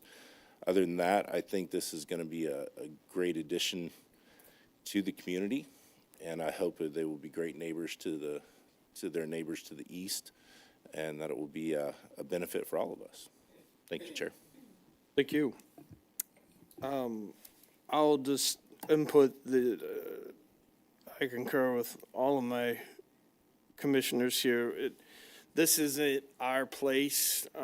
This body is looking at the preliminary development plan and the zoning. It's not our place to put hours of operations. We rely on the traffic reports and what the engineers tell us. I'm a firm believer in getting your voices heard, bringing up questions like hours of operation. That's not our purview and something we shouldn't do. The lighting concerns, Mr. Wright, I'm glad we got you in contact with the right person. I know Amy, she'll get to the bottom of your needs, and I think that hopefully everybody here who has concerns about noise, who has concerns about the lighting and the traffic, you've met all of the players. Susan from our traffic department, Amy and Shannon from our development services. Those are the folks that if this doesn't go right, because what we're recommending for approval is what the developer is putting on their preliminary development plan and what they're saying they're going to do. I like Mr. Bimbrook's idea of maybe some directional signage. I don't know if it needs to be in an ordinance. I think Matt has shown his dedication to the city and other developments that you would work diligently with the developer to get some signage in there. The vegetation, as Commissioner Bimbrook mentioned, the pickleball courts, and I'm sure the conversation about the pickleball courts, the outdoor courts will be had at the next level. But I do agree, these indoor sports facilities and these type of things are just awesome for our youth. Anything to give them something to do. Just since we're not in a public hearing, what year was that subdivision developed? Man, no sidewalks. That was like, I wrote that in the biggest letters on my paper. No sidewalks. 1999. So it looks like it was platted in 1994. Also, Susan, just, can you, for 2 more minutes, just kind of give them a brief where to go to find the information to ask for a traffic study on a 4-way stop? They can call Public Works, which is 816-969-1800, and ask for someone from the traffic department. The last thing, and I won't keep flapping my gums up here, is I want to say I feel your sympathy. I live right behind, I actually butt up to Legacy Woods, the park out there. I don't really hear a lot, and sometimes when I do, I'm pretty excited that there's a heck of a game going on back there, and it sounds like somebody's doing good. We don't have the traffic issue because we're back on the back side of the park, but the noise, I don't think they have pickleball courts over there. If they do, I've never heard them. But from a traffic standpoint, it's never really been a big problem. Yeah, there's a lot more traffic on a Saturday and Sunday out there for games, but it's never really been a problem. I hope that everybody has the information they need to contact the city to get the other studies done that you would like to get done. Mr. Wright, you know who you need to talk to. And hopefully, Matt, you guys will work together and look at that signage, directional signage and stuff. Perfect. I will leave it up for a motion if anyone feels like they want to put the signage and any other landscaping in the motion. Feel free to speak up, but at this point, I will look to Ms. Frazier, Commissioner Frazier, for a motion. I move to recommend approval of application PL 2024-283 rezoning from AG Development Plan, View High Sports Complex, 3350 Northwest Ashurst Drive, Engineering Solutions, applicant. I have a motion. Do I have a second? Second. I have a motion and a second. Could I get a vote on this application, please?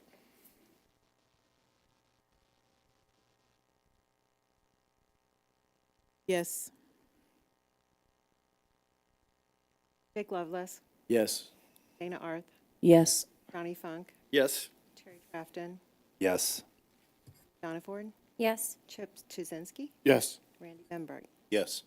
And the application has been recommended for approval. Before we move on to our next application, thank you all for expressing your concerns, and I hope this body got you the answers you needed and the right people to talk to. And they will be able to go to the website and get the schedule for the city council meeting. Does anybody need a quick break? Could we take Chair, if I could request a short intermission before we move on. Yeah, we'll take a 5-minute quick intermission here.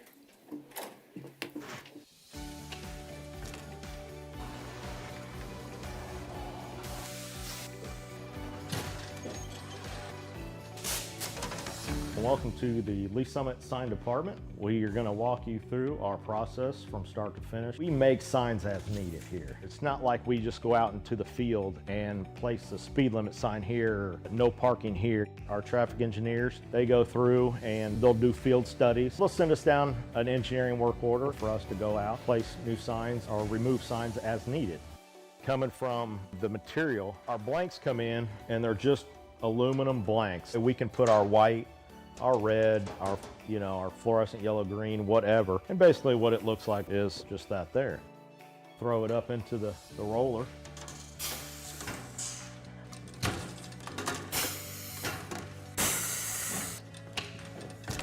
And once we got it covered, take it to our work table here, and Tim will cut the corners, cut all the access off to where it's lined up right. As far as the plotter and the software that we use, there's a street name sign there, and he's gonna go ahead and print that out on the plotter so you can see the plotter and how it operates and runs. There's standards for the height, even just on letters on the sign blank. Basically what we have on the computer there is it's pretty much set up to those.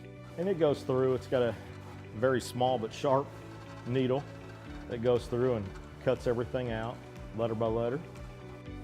Once that's done cutting, our next stage would be bringing it over here.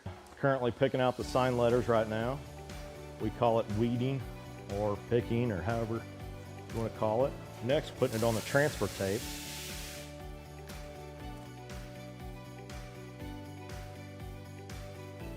Then after it's taped, we bring it over to the roller. That's where we apply it to the actual sign blank. And we'll roll it through one time just to get the air bubbles out.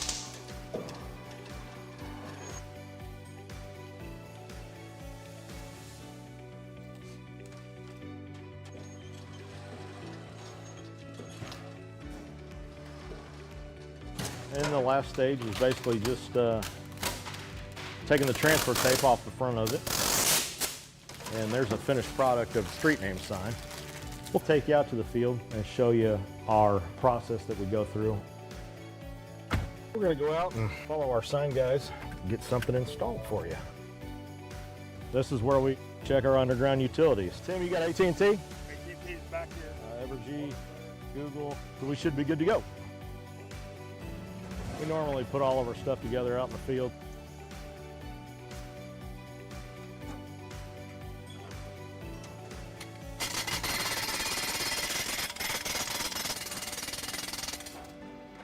Then once the base is installed, we'll go ahead and put the post in there. We've come up to perfect. And that's how we do it. Simple. Quick. Traditionally, we think as police officers, those responding to law enforcement needs within the community. But honestly, we are there to serve our citizens, and our citizens do go into crisis. They do have mental health crises, and we're being called to those scenes on a regular basis. In order to help serve those citizens better, we did initiate the Crisis Intervention Team Program. These are officers that are specially trained to de-escalate crisis situations. Recently, we've brought co-responders onto the scene, licensed qualified mental health professionals housed within our police department, and they respond with those officers directly to those scenes where a crisis is occurring so they can interact with that citizen and get them the help they need right there on that scene. The co-responders are either a bachelor or master level in a behavioral health related field. They wear plain clothes, they don't carry weapons or anything like that. I have a police radio that I listen to all day. Listen for, those key words: mental health, behavioral health, crisis. There's a lot of officers that just call for me. I have my own radio number. I also have the ability to self-dispatch to them and say 982 is en route. Officers en route, 914, Armstrong. So typically I arrive after they've made it safe. I'll make contact and get kind of the rundown, and then I just kind of jump right in. I'm like, hey, my name's Allison. I'm a mental health professional. I'm here to help you. I'm not here to take you to jail or arrest you. Sometimes all a person needs is a voice, someone neutral, someone outside that, can listen. I do a lot of safety planning, including family, their support network, who's close to you. If they're home alone, who can come over and hang out with you today? Can we lock away your sharps? Can we put up your meds? Do you need meds? Can we get you over to the urgent care to get you assessed for your medications? Some of them also are like, oh, I'm so glad you came. This made me feel so much better. Our main goal as co-responders is to, one, get people connected to the services that they need, and also divert from emergency rooms and jails. And they almost get a different view of the police responding. That lets me know you care and the officers care. Please, how can we help you? My husband has... In 2020, we had 722 mental health related calls for service. 2022, by that time, 1,479. These mental health related calls for service are increasing. How we're responding to that is increasing the number of crisis intervention team officers we have available, as well as the number of co-responders we have available to respond on these calls. So what I think is important for the community to know about the co-responder program is that we're here, we exist. All you have to do when you call 911 is ask for us. You know, say, hey, I want a co-responder to respond to this crisis, and we'll go. I was really struggling about 8 years ago on my personal journey with mental health, and I met some amazing social workers and amazing programs that have helped me get to where I am today. I really couldn't see myself doing anything else. We want to help, and that's what we love to do.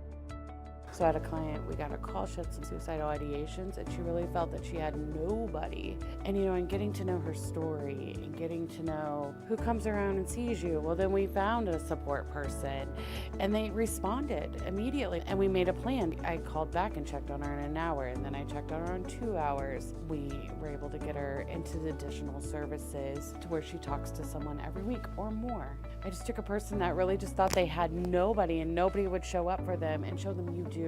And you'll be amazed who is in your corner if you just simply say, I need a little help.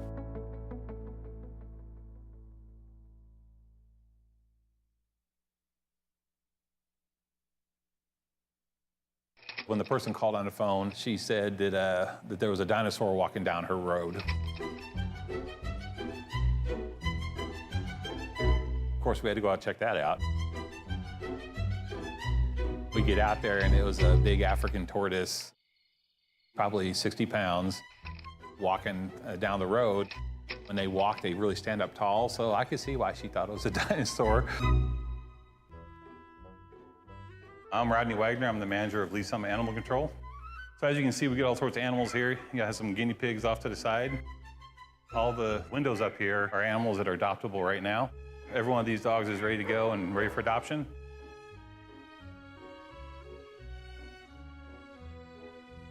And the same thing with our cats over here.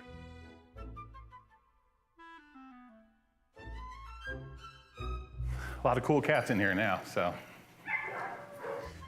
this is our 3-acre lot we have out back. This is where we do all the walking of dogs, exercise. We also have a side yard off to the side over there, so we can let them run loose. They can run together, and then we have what's called play groups. Kind of like having a bunch of kids. Here's our vet room. We have a vet that comes out twice a week. This is our Sally Port where we bring the animals into. This is one of our animal control trucks, and we can hold up to 6 animals. We have a lift on the other side to put big animals in. We actually have temperature gauges in here and in the truck to tell us how hot it is. Once it gets to a certain temperature, we bring all the animals back here immediately. So this actually has traps in it, but we do a lot of wildlife trapping. I mean, a lot. So bats, pot-bellied pigs, horses, cows, emus, a lot of reptiles. We had a citizen one time that had over 200 reptiles in his basement. Caimans and alligators in here that are 4 or 5 feet long. You can't keep those. And people do, and they're surprised when they can't keep them. I'm like, really? You're surprised you can't have an alligator in your house?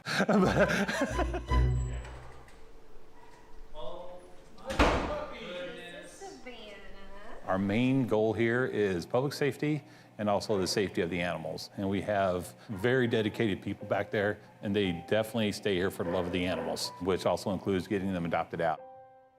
We'll have about 4,000 impounded animals a year. Probably about close to 2,000 are dogs and cats. The cats and dogs, when they get impounded here, they go on a 5-day hold. And then after the 5 days, if the owner doesn't show up, then we can put them up for adoption. To adopt an animal here is actually really simple. You just come in, look for whatever animal you're looking for, find the right pick. You have to go to the adoption room up there and see if you get along with them. You spend as much time as you want to in there. From that point on, it's just a matter of making sure they're spay or neutered and all their vaccinations up to par and they're good to go.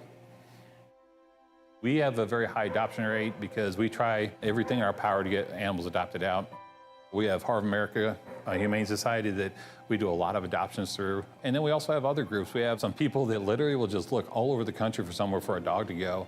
And we sent dogs up into South Dakota, North Dakota, Washington State. So it's actually, it's a huge united effort to get all these animals home. Tarzan's got lots of energy. Hazel's got a weird meow. Belle, she wants nothing to do with the other cats. She'll kind of get her grumpy face going. And the good thing about the people here is that they get all their friends to get animals too. All of us have probably the limit of all the animals that we can have at home. You know, they are huge animal lovers. If it was up to the people here, we'd have 15 cats running around in here.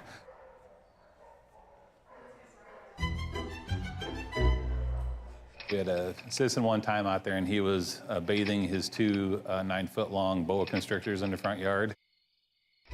Apparently I was garnering some attention, and so we went out there and had to have a talk with him about that. Why do I do this job? Oh, dude, I love this job. I grew up on a farm, and taking care of that many animals, you can't help but like animals. This is just like fancy farming. You know, you're just bringing animals in here, taking care of them, and find them homes, and yeah, absolutely animal lover.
I'm Assistant Chief Jim Eden. And I'm Battalion Chief Ben Hicks.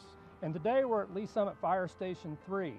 Fire Station 3 was part of the 2016 no tax increase general obligation bond for public safety initiatives. The station was built and occupied in August of 2020. Unfortunately, due to the pandemic, we've not been able to give tours or have an actual ribbon cutting. So we want to invite you in today. We will jump back into tackling our final public hearing.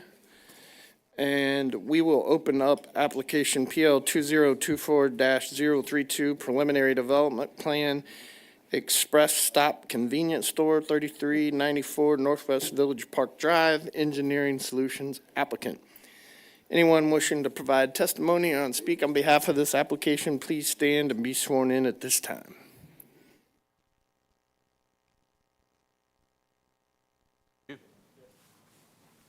Thank you. You ready for this one? Let's go. Same corridor, here we go. Matt Slish, Engineering Solutions, 50 Southeast 30th Street, Lee Summit, Missouri. Here tonight to talk about a project that is about a decade in the making. So south of where we just were on View High, down by 3rd Street, the village of View High. 2015, I think it was, I was in here getting a P-mix zoning for this thing, and fingers crossed, trying to get something going, get it all figured out. The Meridian Apartments went in kind of on the north end, so directly to our west is the Fred Urbanus Golf Course, and then all the commercial stuff that we just talked about as we come down View High. This section is within an area, like I said, that in 2015 we rezoned to a P-mix zoning district with kind of a plan, which I'll show you in a minute. It was a use that, I think it's coming, I'll get to it. So it's just here. So this is the plan that we had back in that time. So it's the Meridian Apartments. So north is the left side of your page. View High is down here. 3rd Street sits down. This is back when we had a McDonald's, the SART of the LP Mart, the CVS, the Longview College down in there.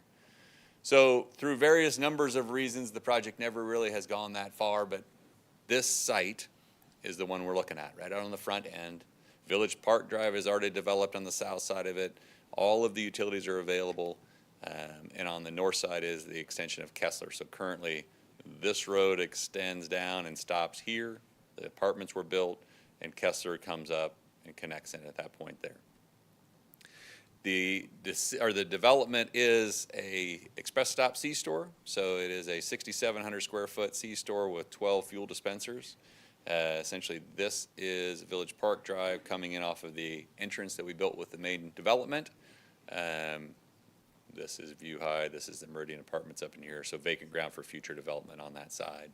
The development does have a drive-through that goes through on the C-store. So some of these convenience store operators are starting to put a drive-through in for just simply like a coffee shop or like a simple drop-off.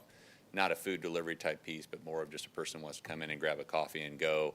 Kind of creates a use for the building that helps to serve the facility. So landscaping plan, then we have landscaping that'll be developed along View High and Village Park Drive. And then again, as we come to the back, future development, there'll be some additional landscaping, but kind of as development comes, more landscaping will come against the adjacent property. Express stop, I do not believe there is one in Lee Summit. There's a number of them in town out on 40 Highway and a couple other locations, exact same facility and signage that you can see in the area. So here's just more of a view to kind of coming in so you can see the materials and colors and kind of what's going on in the facility. If we have more questions, the architect is here with me to answer questions just in case I can't answer them for you. We did have a neighborhood meeting. We had 0 people show up, so it was not much of a meeting. And that's all I got for this. Matt?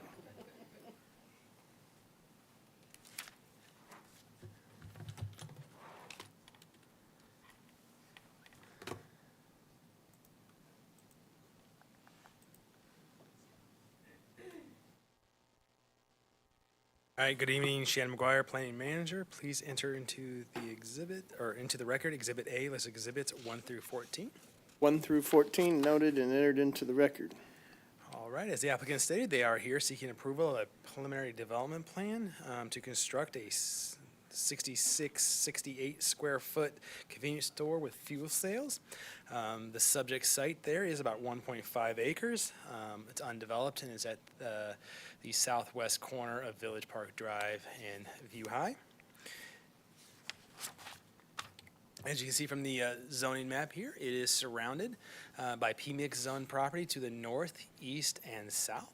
To the west is Kansas City. That is their R80 zone, which, as Adair previously stated in the previous application, that is a residential zoning. However, this one site is developed as a golf course across the street there. So the commercial component of the new Longview mixed-use development is located about a quarter mile south of here. It's just for reference. So the future land use map does identify the area as the new Longview Activity Center, and it is consistent. The proposed use is consistent with that. The Activity Center does include a range of uses of commercial, industrial, and residential options. One of the established objectives of the comprehensive plan is to stimulate economic growth and development by outside investment into our community. So this subject application does meet that by providing that investment into our community, as well as developing that long vacant property. So the existing zoning is PMIX, and that was rezoned to that in 2016, as the applicant has stated. And it was, this area was shown just as conceptual, so any development of that area would have had to come back before you. And so they're here now today. So overall, the conceptual plan had a large mix of office, retail, restaurant, and grocery store use. So this is consistent with the commercial use of that conceptual plan. The proposed building materials utilized in the design of the convenience store do include a combination of EIFS, brick, niche hall, and glass. And these materials are compatible with the surrounding area, as well as similar like developments and buildings throughout the community. So as you can see from here, I went ahead and overlaid the plan on an aerial just to kind of give you reference of the site layout. The site will be accessed off of Village Park Drive to the south there, with future development of the surrounding undeveloped area to the east and north here. That private drive will get developed and pushed all the way through to the north of Kessler, so they will have access both north and south in the future. A neighborhood meeting was held on December 11th. No members of the public did attend that, and staff has not received any comments. So with that, and with the conditions of approval as outlined here and in the staff letter, the application does meet the goals of the Ignite Comprehensive Plan and the requirements of the UDO, and I can answer any questions you may have. Thank you, Shannon. It might be a minute, so we have to go to the public for their questions. I went home, so everybody left. Yeah, we will move to the commission for questions. Commissioner Benbrook. Yes, thank you, Chair. Just some clarification. The elevations and what I'm seeing, the roof plan here, don't seem to jive. Can somebody walk me through, probably Mr. Schlitt there, can you walk me through the elevations and explain to me what areas of this are popping out? So looking at the front elevation, does that central feature pop out? Oh, yeah, we have the architect here, don't we? There we go. Sorry about that. All right. They don't always show up. Well, I'm just down the street, Sean Owens from Collins and Webb. It's got a butterfly roof, and then the front entry area does have a spot that pops up. What's the confusion? So I'm trying to understand the central feature you have here, right? Yeah. The roof plan that was put into the site plan, which probably was more conceptual, showed that that central portion was pulled forward out of the plane of the side wings. So I'm trying to understand, does that actually happen in this elevation? Or are we looking at one flat elevation across the front? It is a flat elevation. So it's on one plane. There's no articulation. No, I mean, there's an awning that comes out, but beyond that, no. And then the butterfly roof connects in the back? Yes. So that central feature does not go all the way through to the back. It stops halfway through, 2/3 of the way through? To be completely honest, I didn't design this one. I'm representing the office, but that granular level of detail, I'm not sure. If you want to give me a second, I actually have the full four-sided architecture. We can probably That throw would up be there. fantastic. I will give you 3 seconds, not just one. Got an IT guy here, hold tight. Let's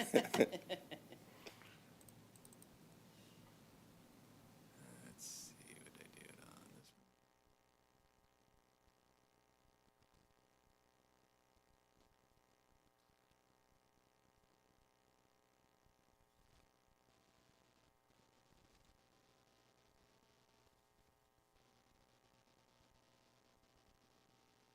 There you can start to see some of the breakouts of the ends and the fronts. So I'm sorry, I misspoke. There's a little bit of articulation.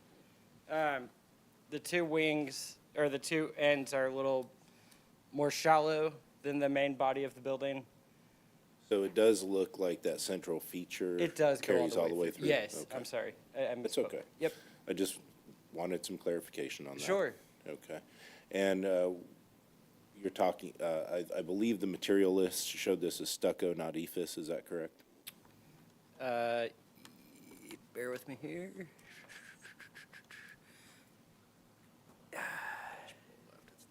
It is.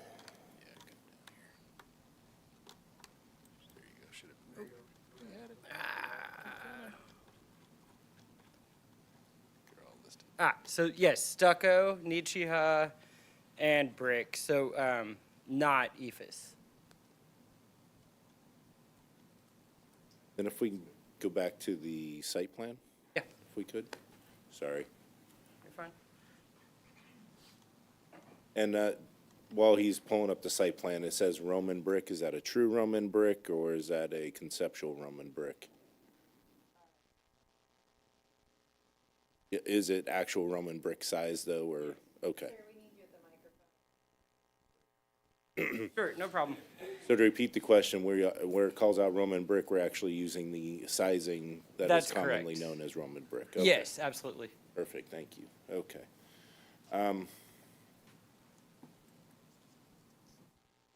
So we have one way in and one way out. At current, What's that? currently.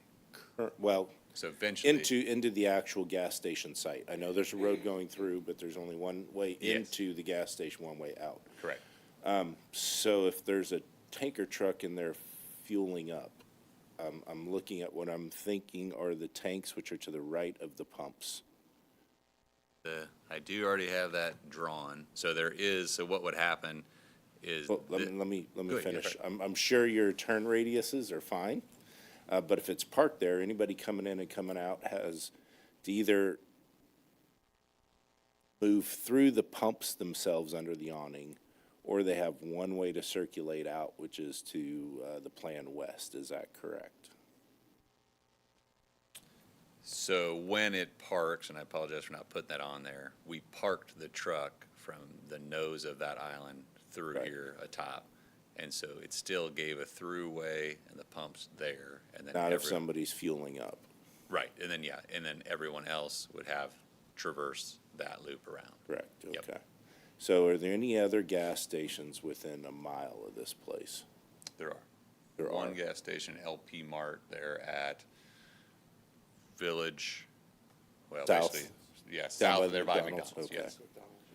Okay. I'm trying to think of how busy this place is going to be. Phillips 66 over there? Okay. Okay, so we're dividing some of the attention of the neighborhood. Okay. Intent of this is that the one at the LP Mart down on the south end is a little bit tricky to get to. So as you're coming down from the directionals, you kind of have to get in and out of it. So this one was thinking would provide more of that traffic that's on view high. This gives more direct access to that. Well, when LP Mart can provide more service to neighborhood direction coming from the backside too. I'm thinking this one's going to be pretty busy by the location, which is probably why the client wants it where it's at. Right. I'm just trying to mitigate some of the confusion that I'm going to see people having during the times they're filling their tanks. And how many pumps is this going to have? So it's 12 dispensers, 6 pumps. 6 pumps, so, okay. Okay, that's all the questions I have now. Thank you, Matt. Thank you, Chair. Thank you. Commissioner Tuzinski, any questions? Sir, Mr. Chairman, I just got a couple questions for the architect. This color scheme, is this a corporate color scheme? And is this do they have different varying corporate models that are able to choose from? Because I know recently we've been talking about aesthetic changes, overlay districts, and not do minimum corporate standards. And so when you were putting together this color scheme, did you look around the community down off View High, everything going in down there, plus now this new development that we just recommended for approval just a little further to the north, and then what's coming in, and kind of look at a way to marry all those designs into something that kind of fits the corridor? So once again, I'm sorry, I didn't actually design this project, but what I do know is that these are the corporate colors, and there are other locations, and they look just like this, and I think it's a brand identity effort. And so, no, we did not study all the different buildings in the corridor and try to match them. We're trying to use the corporate language.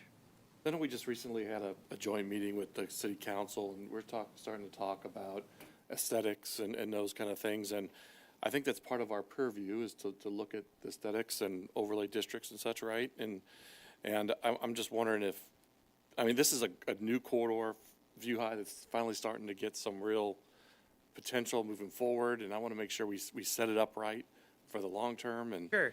And I don't know what real, and maybe if I can defer to our council here, if there's anything that we can ask for or review from a aesthetic look or a look that we're looking for along this corridor. Is there anything that we can prescribe?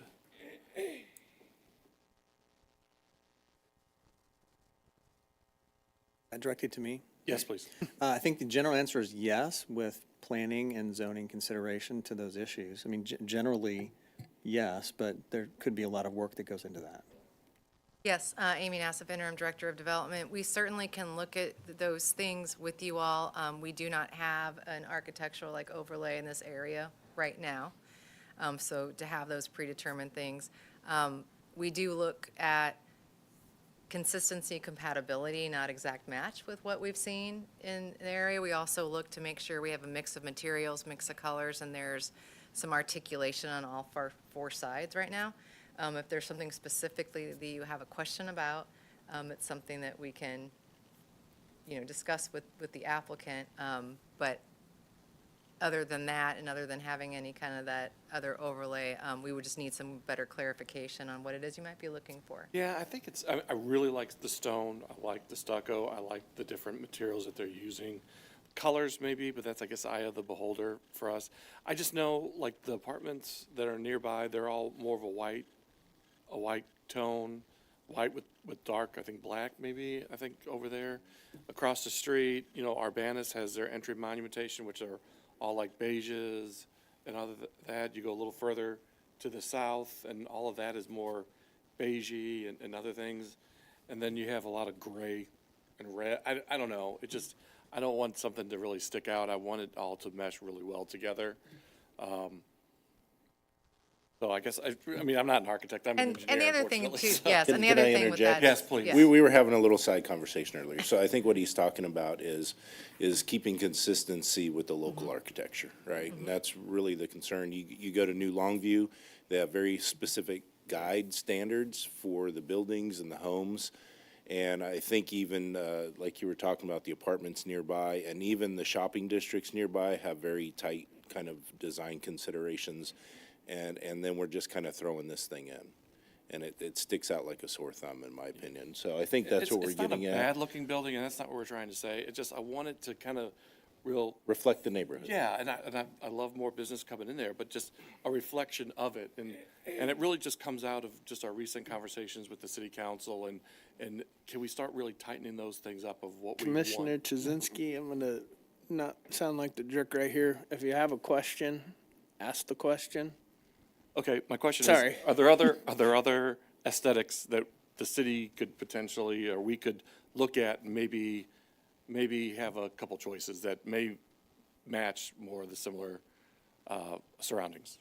It's certainly something that we can continue to flesh out with the applicant, understand and hear what your concerns are. It's something we can look at between now also and getting to city council. If I understand you correctly, looking at maybe is there other ways of the contrasting tone to the building on the four sides, making sure we're getting the articulation vertical and horizontal that we really want in the area, and maybe sharing more and having more communication with the applicant on existing buildings surrounding, not to match, but Sure. just to see that look and that style.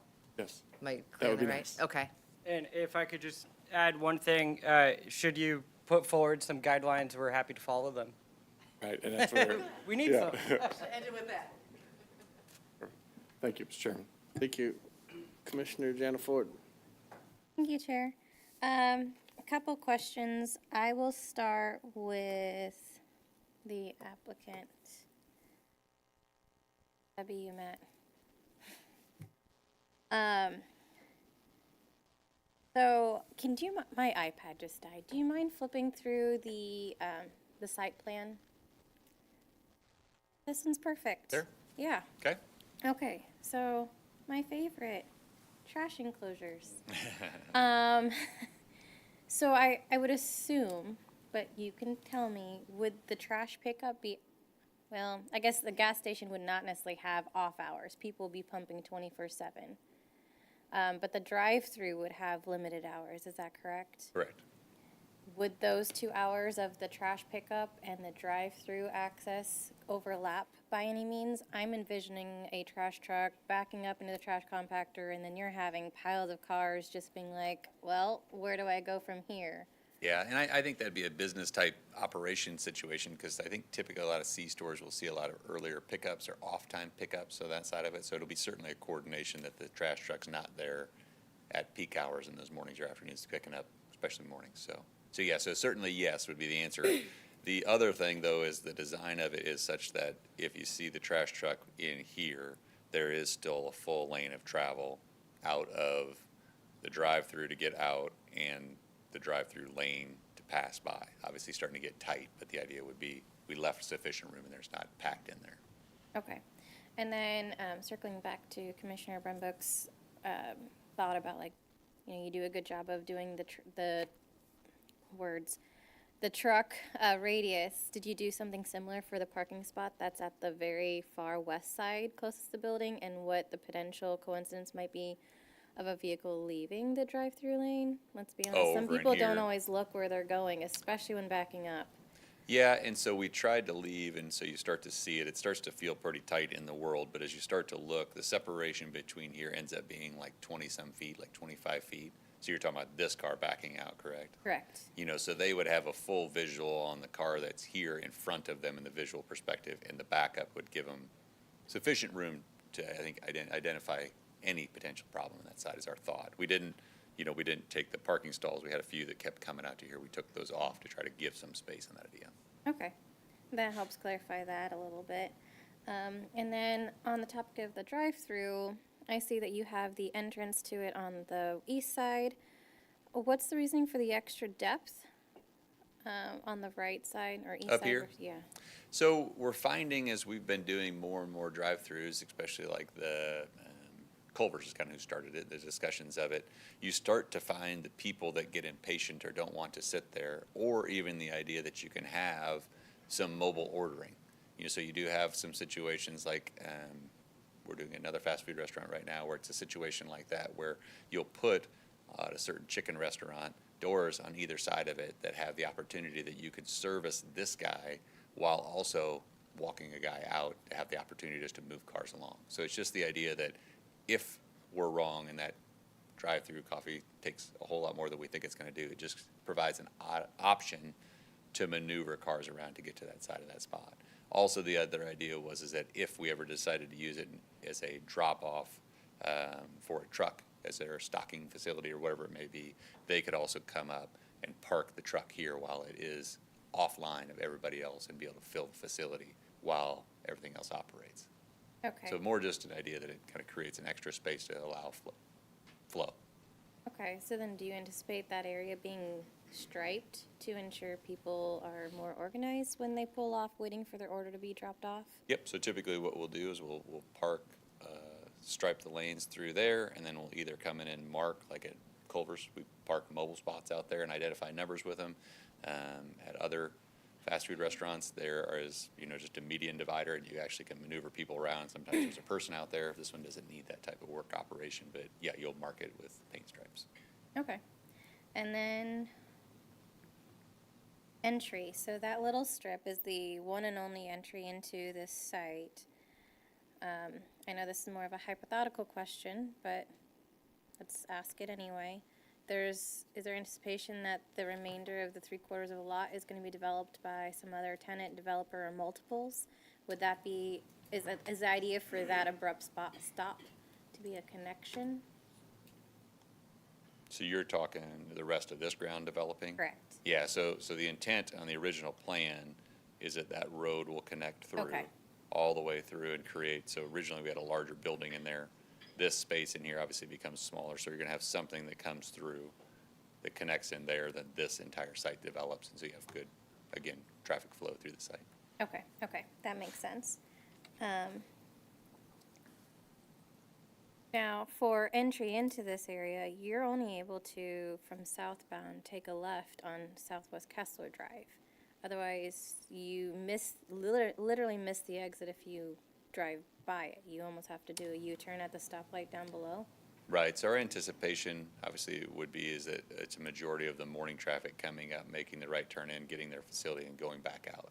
Any southbound traffic is gonna be southbound that would have to turn at Kessler, come in, and make the turn all the way around. Our opinion on that side then is that potentially that driver goes in and uses, I don't have a good picture of it, but the LP mark that sits down here is that the guy comes down, misses that, he can make that turn and then turn right into the LP mark on the south side. So kind of just a division of forces, I guess I'll say. Okay. And then I guess the last question I have is for the architect. Thank you, Matt.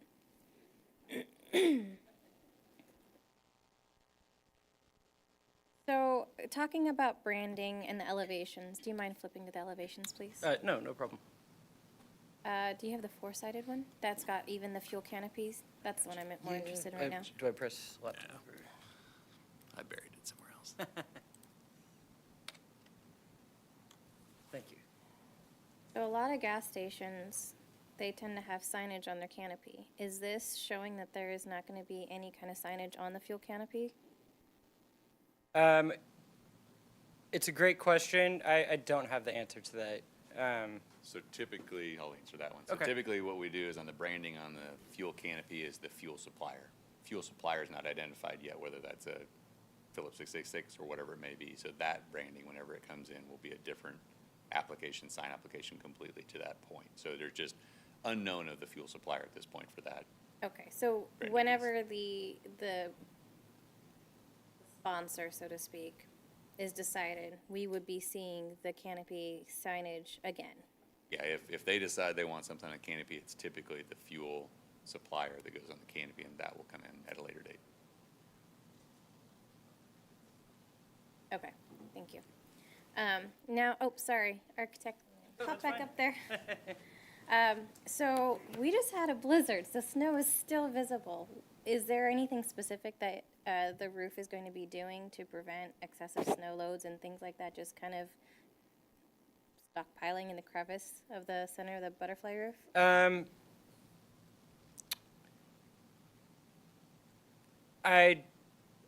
I know that they have this same structure built in other parts of the city already, and they're not experiencing problems right now, so I feel pretty confident that it's fine. I don't know particularly what they have that's going to prevent that, but, I mean, if we get 5 feet of snow, it's probably a problem, but a lot of buildings would have a problem. I'm sure it's using crickets and things like that to move water. It's definitely not going to just sit there. Water won't. Snow would. But I don't see that as a huge issue. Okay. Is this butterfly roof part of Express Stop's branding image? Yes, as far as I can tell, because they do have the same model for all of their express stops. That is all. Thank you, Chair. Okay, sure. Thank you. Commissioner Trafton. Thank you, Chair. Yeah, my question's related to who is the developer of this?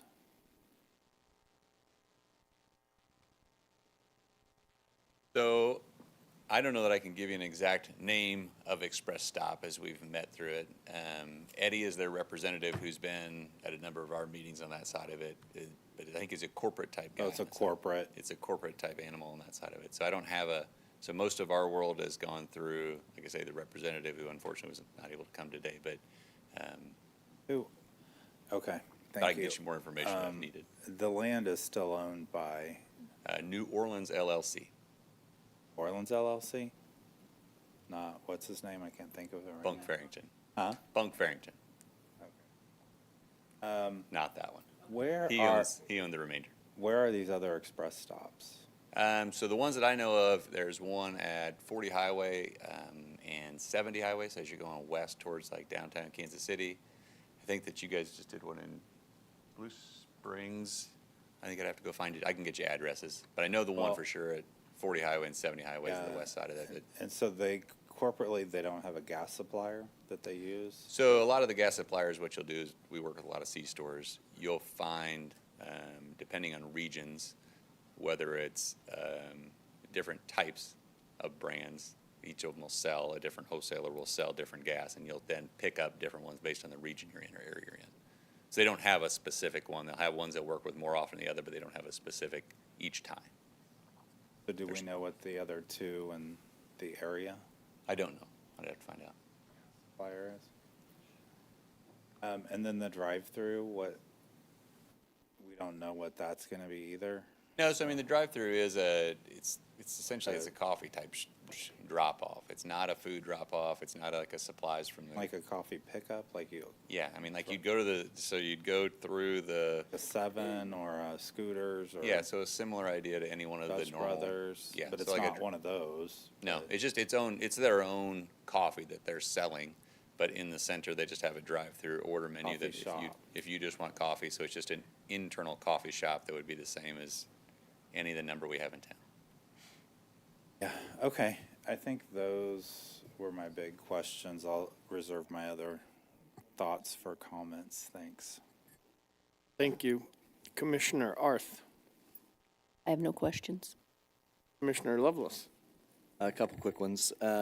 So going back to the spacing that we have immediately to the north of us, is that enough spacing to have a scooters or, what sort of, I just am curious Yeah, and I about think as we've kind of worked our way through, I think that's. not creating a remnant parcel that nothing can be on. So I just was wondering about spacing there and making sure that we're land planning best. Right, that's our opinion, is that likely becomes the coffee spot that takes, a scooters or a fast, Okay, more. but there's corporate enough brand. space there Yes, for, okay, for that type of that's my space, question. yes.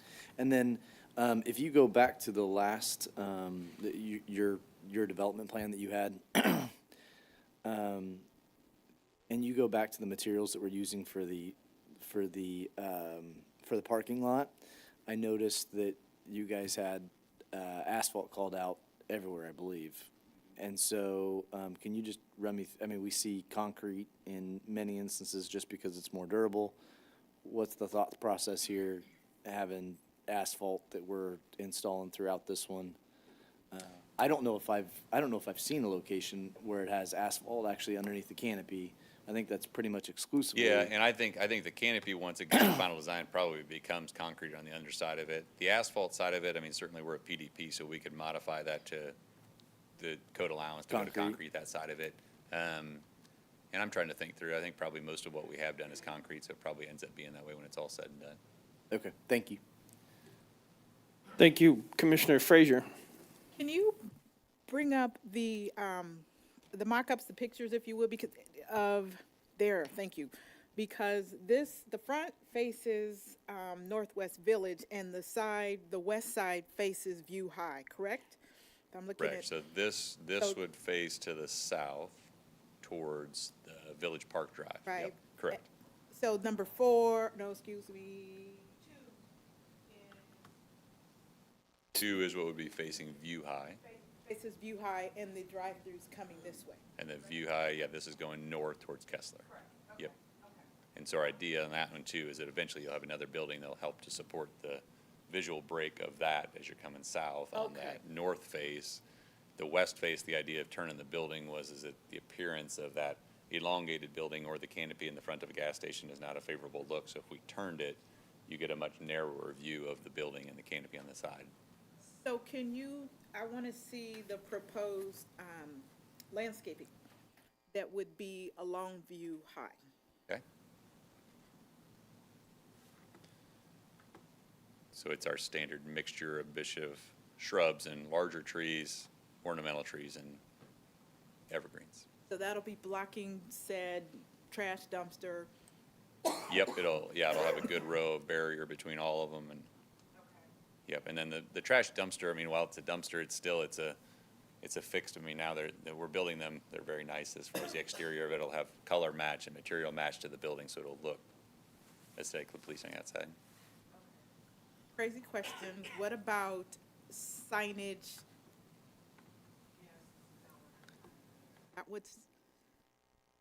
I think that Or is it even on here? Yeah, currently there would not be any ground-mounted signs for fuel dispensing if they come back and decide they want to do that. I think that the intent would be is that if anything fuel-related, it would go up on the parapet of that canopy, and that would be the only location the building would stay alone. I don't have anything else. Thank you. Sure. Thank you. Shannon or Amy, going back to Commissioner Tazinski and Commissioner Benbrook's question regarding the color pattern, real quick, are we are we in a position at this time to say, Matt, we need you to come back with a color pattern that's consistent with the area. We don't have an overlay. I don't know if that's a question you want to answer or David wants to answer. I guess, are we in a position to say that since we don't have an overlay of this area? So currently, we do not have an overlay that would govern the architectural characters specifically for this particular building. We do have just the standard UDO requirements of horizontal vertical breaks, articulation, in which they are meeting.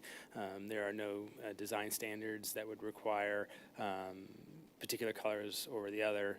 But if that is something that you would like to see, we can definitely go back and work with the applicant, bring something forward. Okay.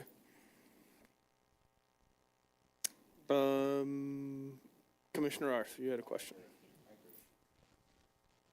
I think you already said this, Matt. You had a neighborhood meeting and no one showed up? Correct. Okay. There's a neighbor right there to the south. Yes, and so it's going to face. Yep. So we have a new that neighbor, house. yeah, that came to the south that just recently got that house, and yeah, had heard nothing from that side of it. Okay. And I think from your architectural comment, I mean, it's up to you guys, obviously, and how you want to handle that purview. I think I've heard the conversation of wanting to look at it and see it. I certainly believe staff heard you as well. I mean, if it's something you guys could make a comment condition that we work towards something that more is in line with the architecturals of the area, I think that would be appreciated as opposed to kind of doing it and coming back and playing the game. But if you guys want to see it, totally fine with that as well. But just in that discussion, if you're okay with it, let staff kind of work through it. We're good with that comment. Thank you. Thank you. Anything else from the commission while we're in the public hearing? I see none.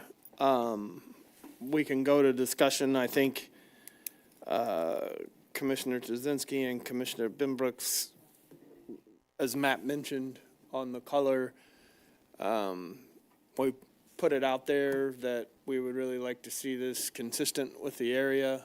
Mr. Chairman, yeah, I think what I would like to see, and this would be with staff, this can go further for this corridor as it continues to develop, which I hope it does, Matt, as we go south, that we, and staff can work with Matt and them to find out what that is, but we actually look at that corridor as it goes into Longview and New Longview and have that all kind of match.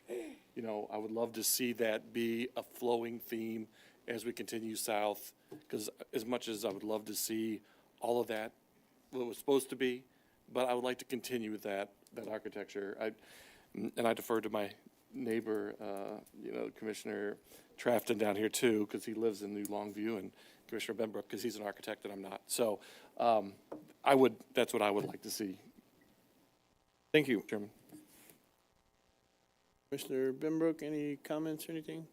Yeah, I do think it would be nice to see this come back and really take a look at how they're interpreting the design language of the surrounding area. That's my personal feel. There's a lot of ways to interpret it, and it would be great to see what we're recommending for approval before we recommend it for approval. Thank you.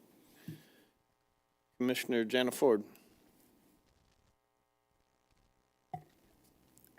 I agree. I think the idea of just keeping consistent with the aesthetic it's our opportunity to make it what we want it, especially since that View High corridor is going to be a good, inviting area. Thanks. Crafton. Thank you, Chair. I am agreeing with the other commissioners.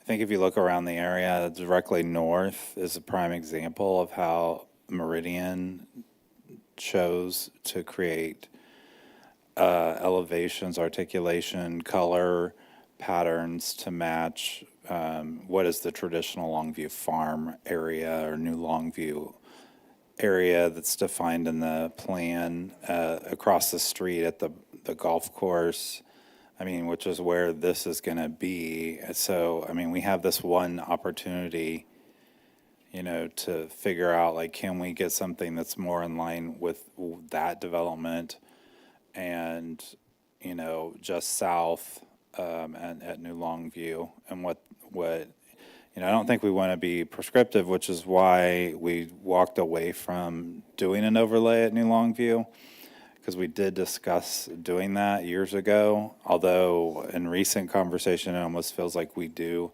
need to consider for the New Longview activity area some kind of an overlay. I don't know that we need to get real prescriptive, but if we could get closer to the area, I think it would just fit in better. My other concern is a gas station and where it is. I'm kind of surprised that nobody came in from the apartment complex. I guess they're renters and they're like, hey, we're temporary. So, and I think that house just south is also rented. I believe it's renter occupied. So, yeah, if possible to get some kind of, variation would be great. Thank you. Thank you. Commissioner Arth? I do like the idea of having the applicant come back with something that blends in more with everything in the area. There's a lot of recreation already, even though we haven't even built out some of the what we talked about earlier tonight, just with the lake and everything and the biking that happens. So I think it's a great opportunity for us to do some more intensive planning of what this area could really look like. Thank you. Commissioner Lovelace? No additional comments. Commissioner Frazier? I live in this area less than a mile away, so I can say that I agree to the extent that we can alter or make it more aesthetically pleasing and fitting into the, to be consistent with Meridian is to the north. There is a home that's actually to the south, and I think that, if I remember correctly, that's got the same colors as Meridian does now.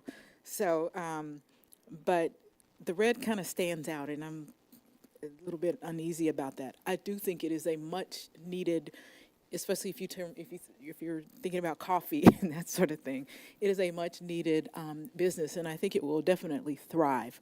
I like, I'm always looking at landscaping and signage and that sort of thing, and then access as well. It sounds like you said that potentially the street is going to be built out that will go between Village Park and Kessler. I think that'll be connected. So, and then I like the drive-through on the side, and you will get a lot of northbound traffic, those folks getting onto the highway. So, I think, again, to the extent that, we can kind of look at differences or changes aesthetically, I think it would eventually fit right in. Thank you. Shannon, Matt, what timeline are we on for this I'm sure you probably have a timeline, Matt, you're trying to meet. When was this supposed to get to council? If it comes out of here, what path do you have for it to get on council's agenda? So currently, it's February 25th is when it would go to public hearing at the council. So we would come back here on the 13th. So we would have one meeting. I guess my question to the commission is, and probably to Mr. Bushak, can we put something in the motion to direct staff to make sure the development plan going forward, the color palette goes with the area? If we can do that, great. Is the commission, I'm not going to overstep my fellow commissioners, would you rather put that in the motion, move the application forward that, hey, the color palette matches, or would you rather see it come back? So I guess for clarification, is the concern mostly with the color or with the overall architectural style of the building? The overall architectural styling and the color. It needs to I think the common consensus is that it fits into the neighborhood, that it has the same design identity, especially since New Longview's residents has been very active in controlling the design identity of that area. If I may add another comment on that topic in terms of the architecture, you know, creating this corridor, I think it is crucial to have the very first elevation you see of this building be inviting and not truly look like the back of a building, which is the north elevation. Similar would be to the west, because that's what you'd see as you drive south and north on View High Drive. So I'd say, hearing those concerns, that wouldn't be appropriate to move it forward with a condition, but to continue it, to continue working with the applicant on, because that's a complete redesign of the building. Chair, I just wanted to clarify for you, the next meeting at Planning Commission would not be until February 27th. There's no meeting on February 13th. So it would be February 27th as far as the schedule goes, from your question earlier. Okay. Just about anticipating. I don't We're believe not there's one. having one on, there wouldn't be one on the 13th date?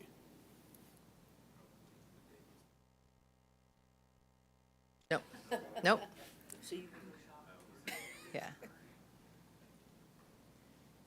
We line those up with city council meetings, and I think with how it lined up with the 2025 calendar, unless I'm incorrect, I think it says it's February 27th.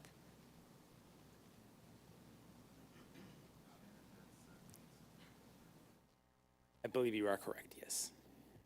Yeah.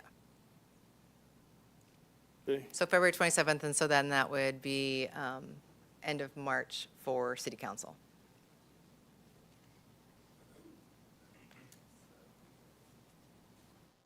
So I'll leave it to the commission for their recommendations. Do you want to continue the application and see a district? I apologize because I thought it was more, apologize, Ms. Benbrook and Mr. Trzynski, I thought it was more of a color pattern. I didn't know we had an architectural spot, so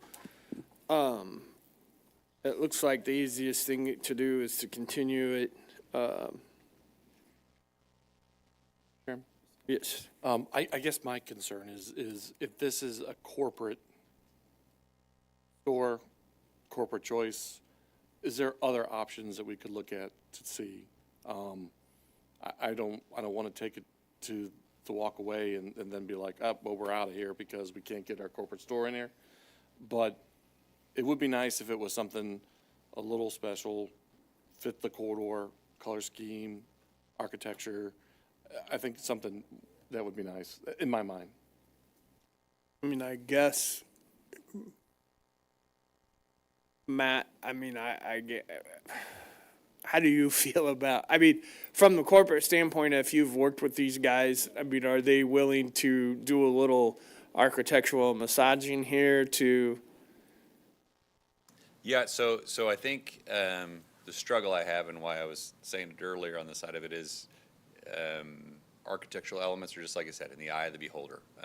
The backstory to the Meridian Apartments is the attempt was to try to tie that to the new Longview. Many people, when they got done, were not thrilled with the way that it looked, because then they thought that they needed to create a separation of what the Meridian apartment needed to look like and not try to capture the old architectural style of the new Longview area, because the new Longview area needed to stand on its own with its old historic areas.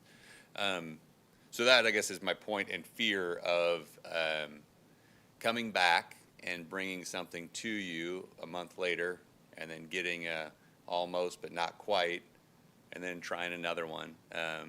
Whereas that's what I was saying with staff. I think staff hears the comments and is certainly qualified to work with it. I think from a corporate element, I think they're certainly going to want to keep and maintain some of it.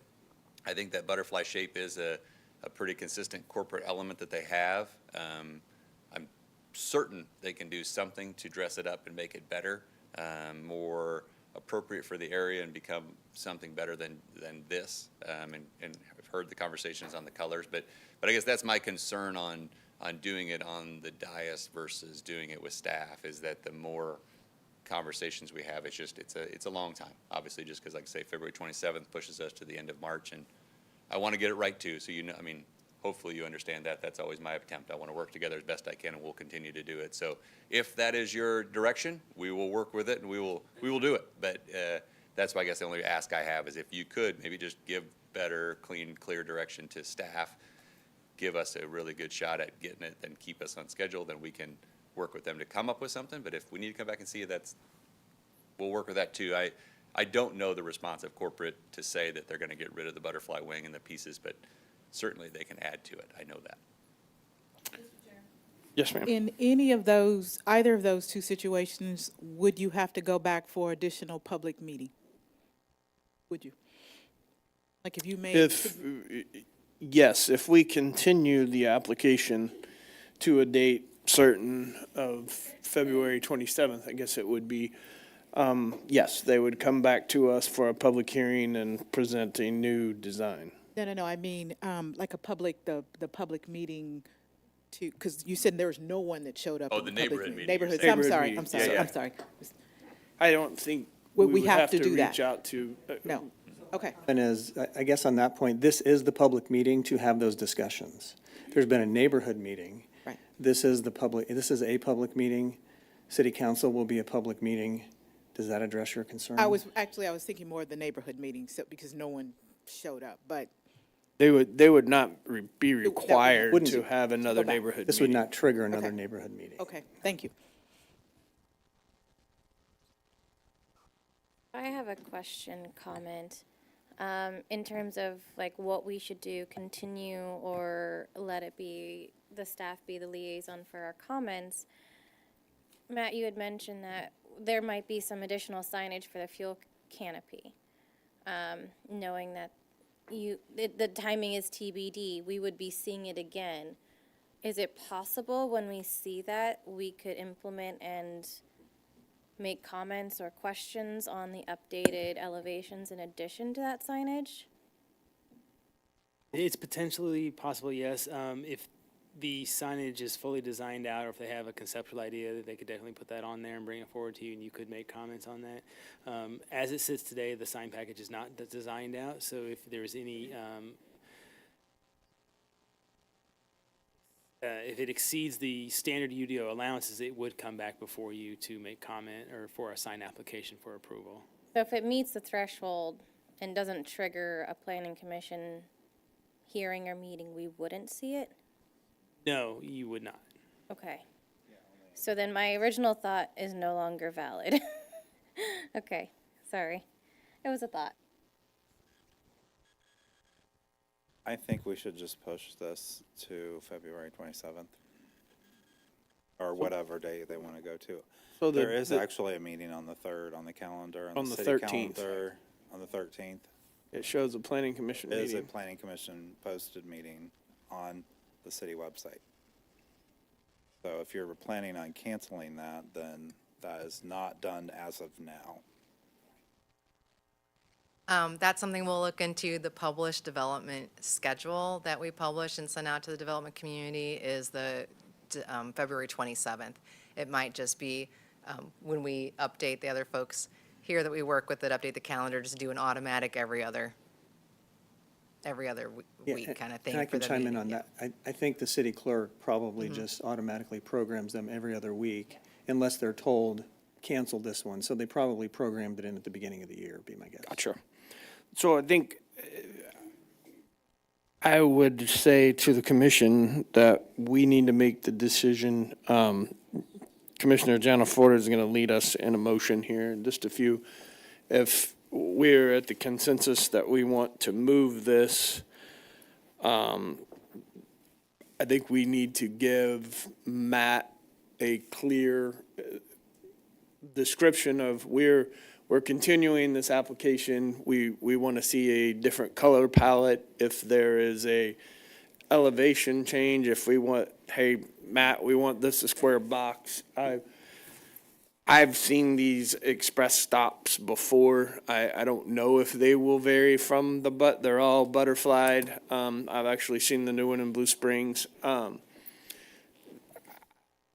The variance in colors, I guess my point is if we're going to continue it and we're going to ask the developer, to go back and do something, what do we want to see? I think, Mr. Benbrook, you're a better design guy than most of us, so I think that would be helpful to pass on. You know, do we want it to be squared and look like the rest of the community? If I may jump in, probably some places to start would be a similar stone is what's used the local in other buildings instead of just doing a Roman brick, similar stone. Probably eliminate the metal panels in the center feature and make that stone. We could probably look at, I mean, unfortunately, the butterfly roof is just a huge design element. And if it's their corporate branding, they're probably not going to want to get away from that. But maybe we could do a modification to it to where it blends a little better. Instead of just a standard butterfly, maybe a hipped butterfly or something of that nature. But that's probably the biggest design element to this building. And it's also probably the biggest clash to the neighborhood. So that's going to be a difficult one to get through. But I believe, I could be incorrect, but the apartments close by, don't they roughly, aren't they craftsmen in nature, kind of a modified craftsman? So you could easily add some of those craftsman elements to this building and maybe leave the butterfly roof, but make it look a little bit more like a modern craftsman take. The grays, I don't know what the color of the apartments close by are. You could probably leave the grays or earth tones. We could label it earth tones. Even the awning, you could break up the awning instead of having one long awning. Break it up to where it's a little bit helps with the building articulation. How about that? Could even use, well, I don't know. I'm not going to say that part. But yeah, I would say maybe take this and put a modern craftsman tweak to it, and it would probably emulate the local architecture enough to be valid. And I do agree the one that the west elevation probably needs to be dressed up. I don't know what the interior plan of this building is, but maybe adding some glazing to that west elevation facing the road. Maybe add a secondary stone element, dress it up a little bit would be beneficial.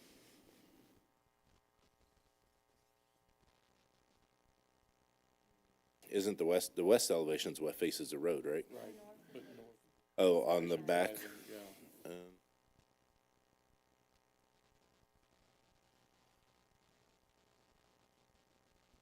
Told myself I wasn't going to sit up here and do this ever. So I apologize to the architect. I don't like doing this. I think you've given them enough choice. I mean, Mr. Chairman, I think I would like to concur with Commissioner Benbrook. I think what he gave was a great start. The architect could maybe add that to the back too, or figure out a way to make it all work together.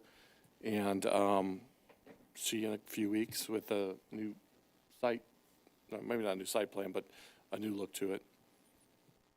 Okay. Thank you. Anything else from the commission?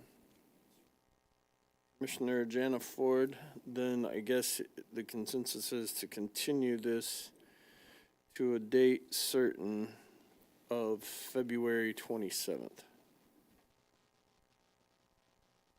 When I do the motion for the continued application, do I include some of the items that we just discussed? I don't think you need to. There's been extensive discussion. I think the applicants heard it. The topic is obviously adjacency compatibility, and that's what I've been thinking. We do, amongst the criteria that's in the UDO, adjacency compatibility is certainly a significant concern, and it sounds like everything you're talking about falls under the heading of adjacency compatibility. You want it more compatible with the, not necessarily adjacent property, but the area, maybe a little kind of regional compatibility, but in my mind, it's all adjacency compatibility. Given that we've had extensive discussion, I think it's probably sufficient for you just to make the motion to continue, and the applicant knows what you're looking for. Okay, thank you. In that case, I move to continue application PL 2024-302 Preliminary Development Plan, Express Stop Convenience Store, 3394 Northwest Village Park Drive, Engineering Solutions LLC applicant, to date certain of February 27th, 2025. I have a motion. Do I have a second?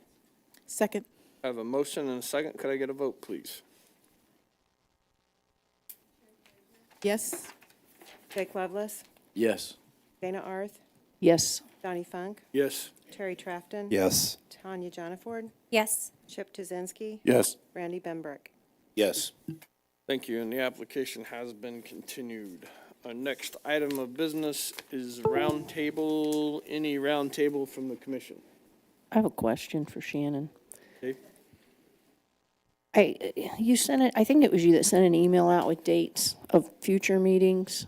Yep. And I was a little confused. Was one of them for the fourth Thursday of the month, and then another one was for the second Thursday of the month? Correct. One is for the first meeting of the month, and one is for the second meeting of the month. 'Cause Okay. The reoccurring doesn't allow me to do second and fourth. So I have to Gotcha. do two. Okay. Yeah, thank you for that. I appreciate it. I Okay. look forward to the canceled 13th one. Thank you. Thanks. I have a question. I'm curious on the staff reports, if we could start getting who the developer and the landowner is, just because I feel like it's important information to have when having these conversations.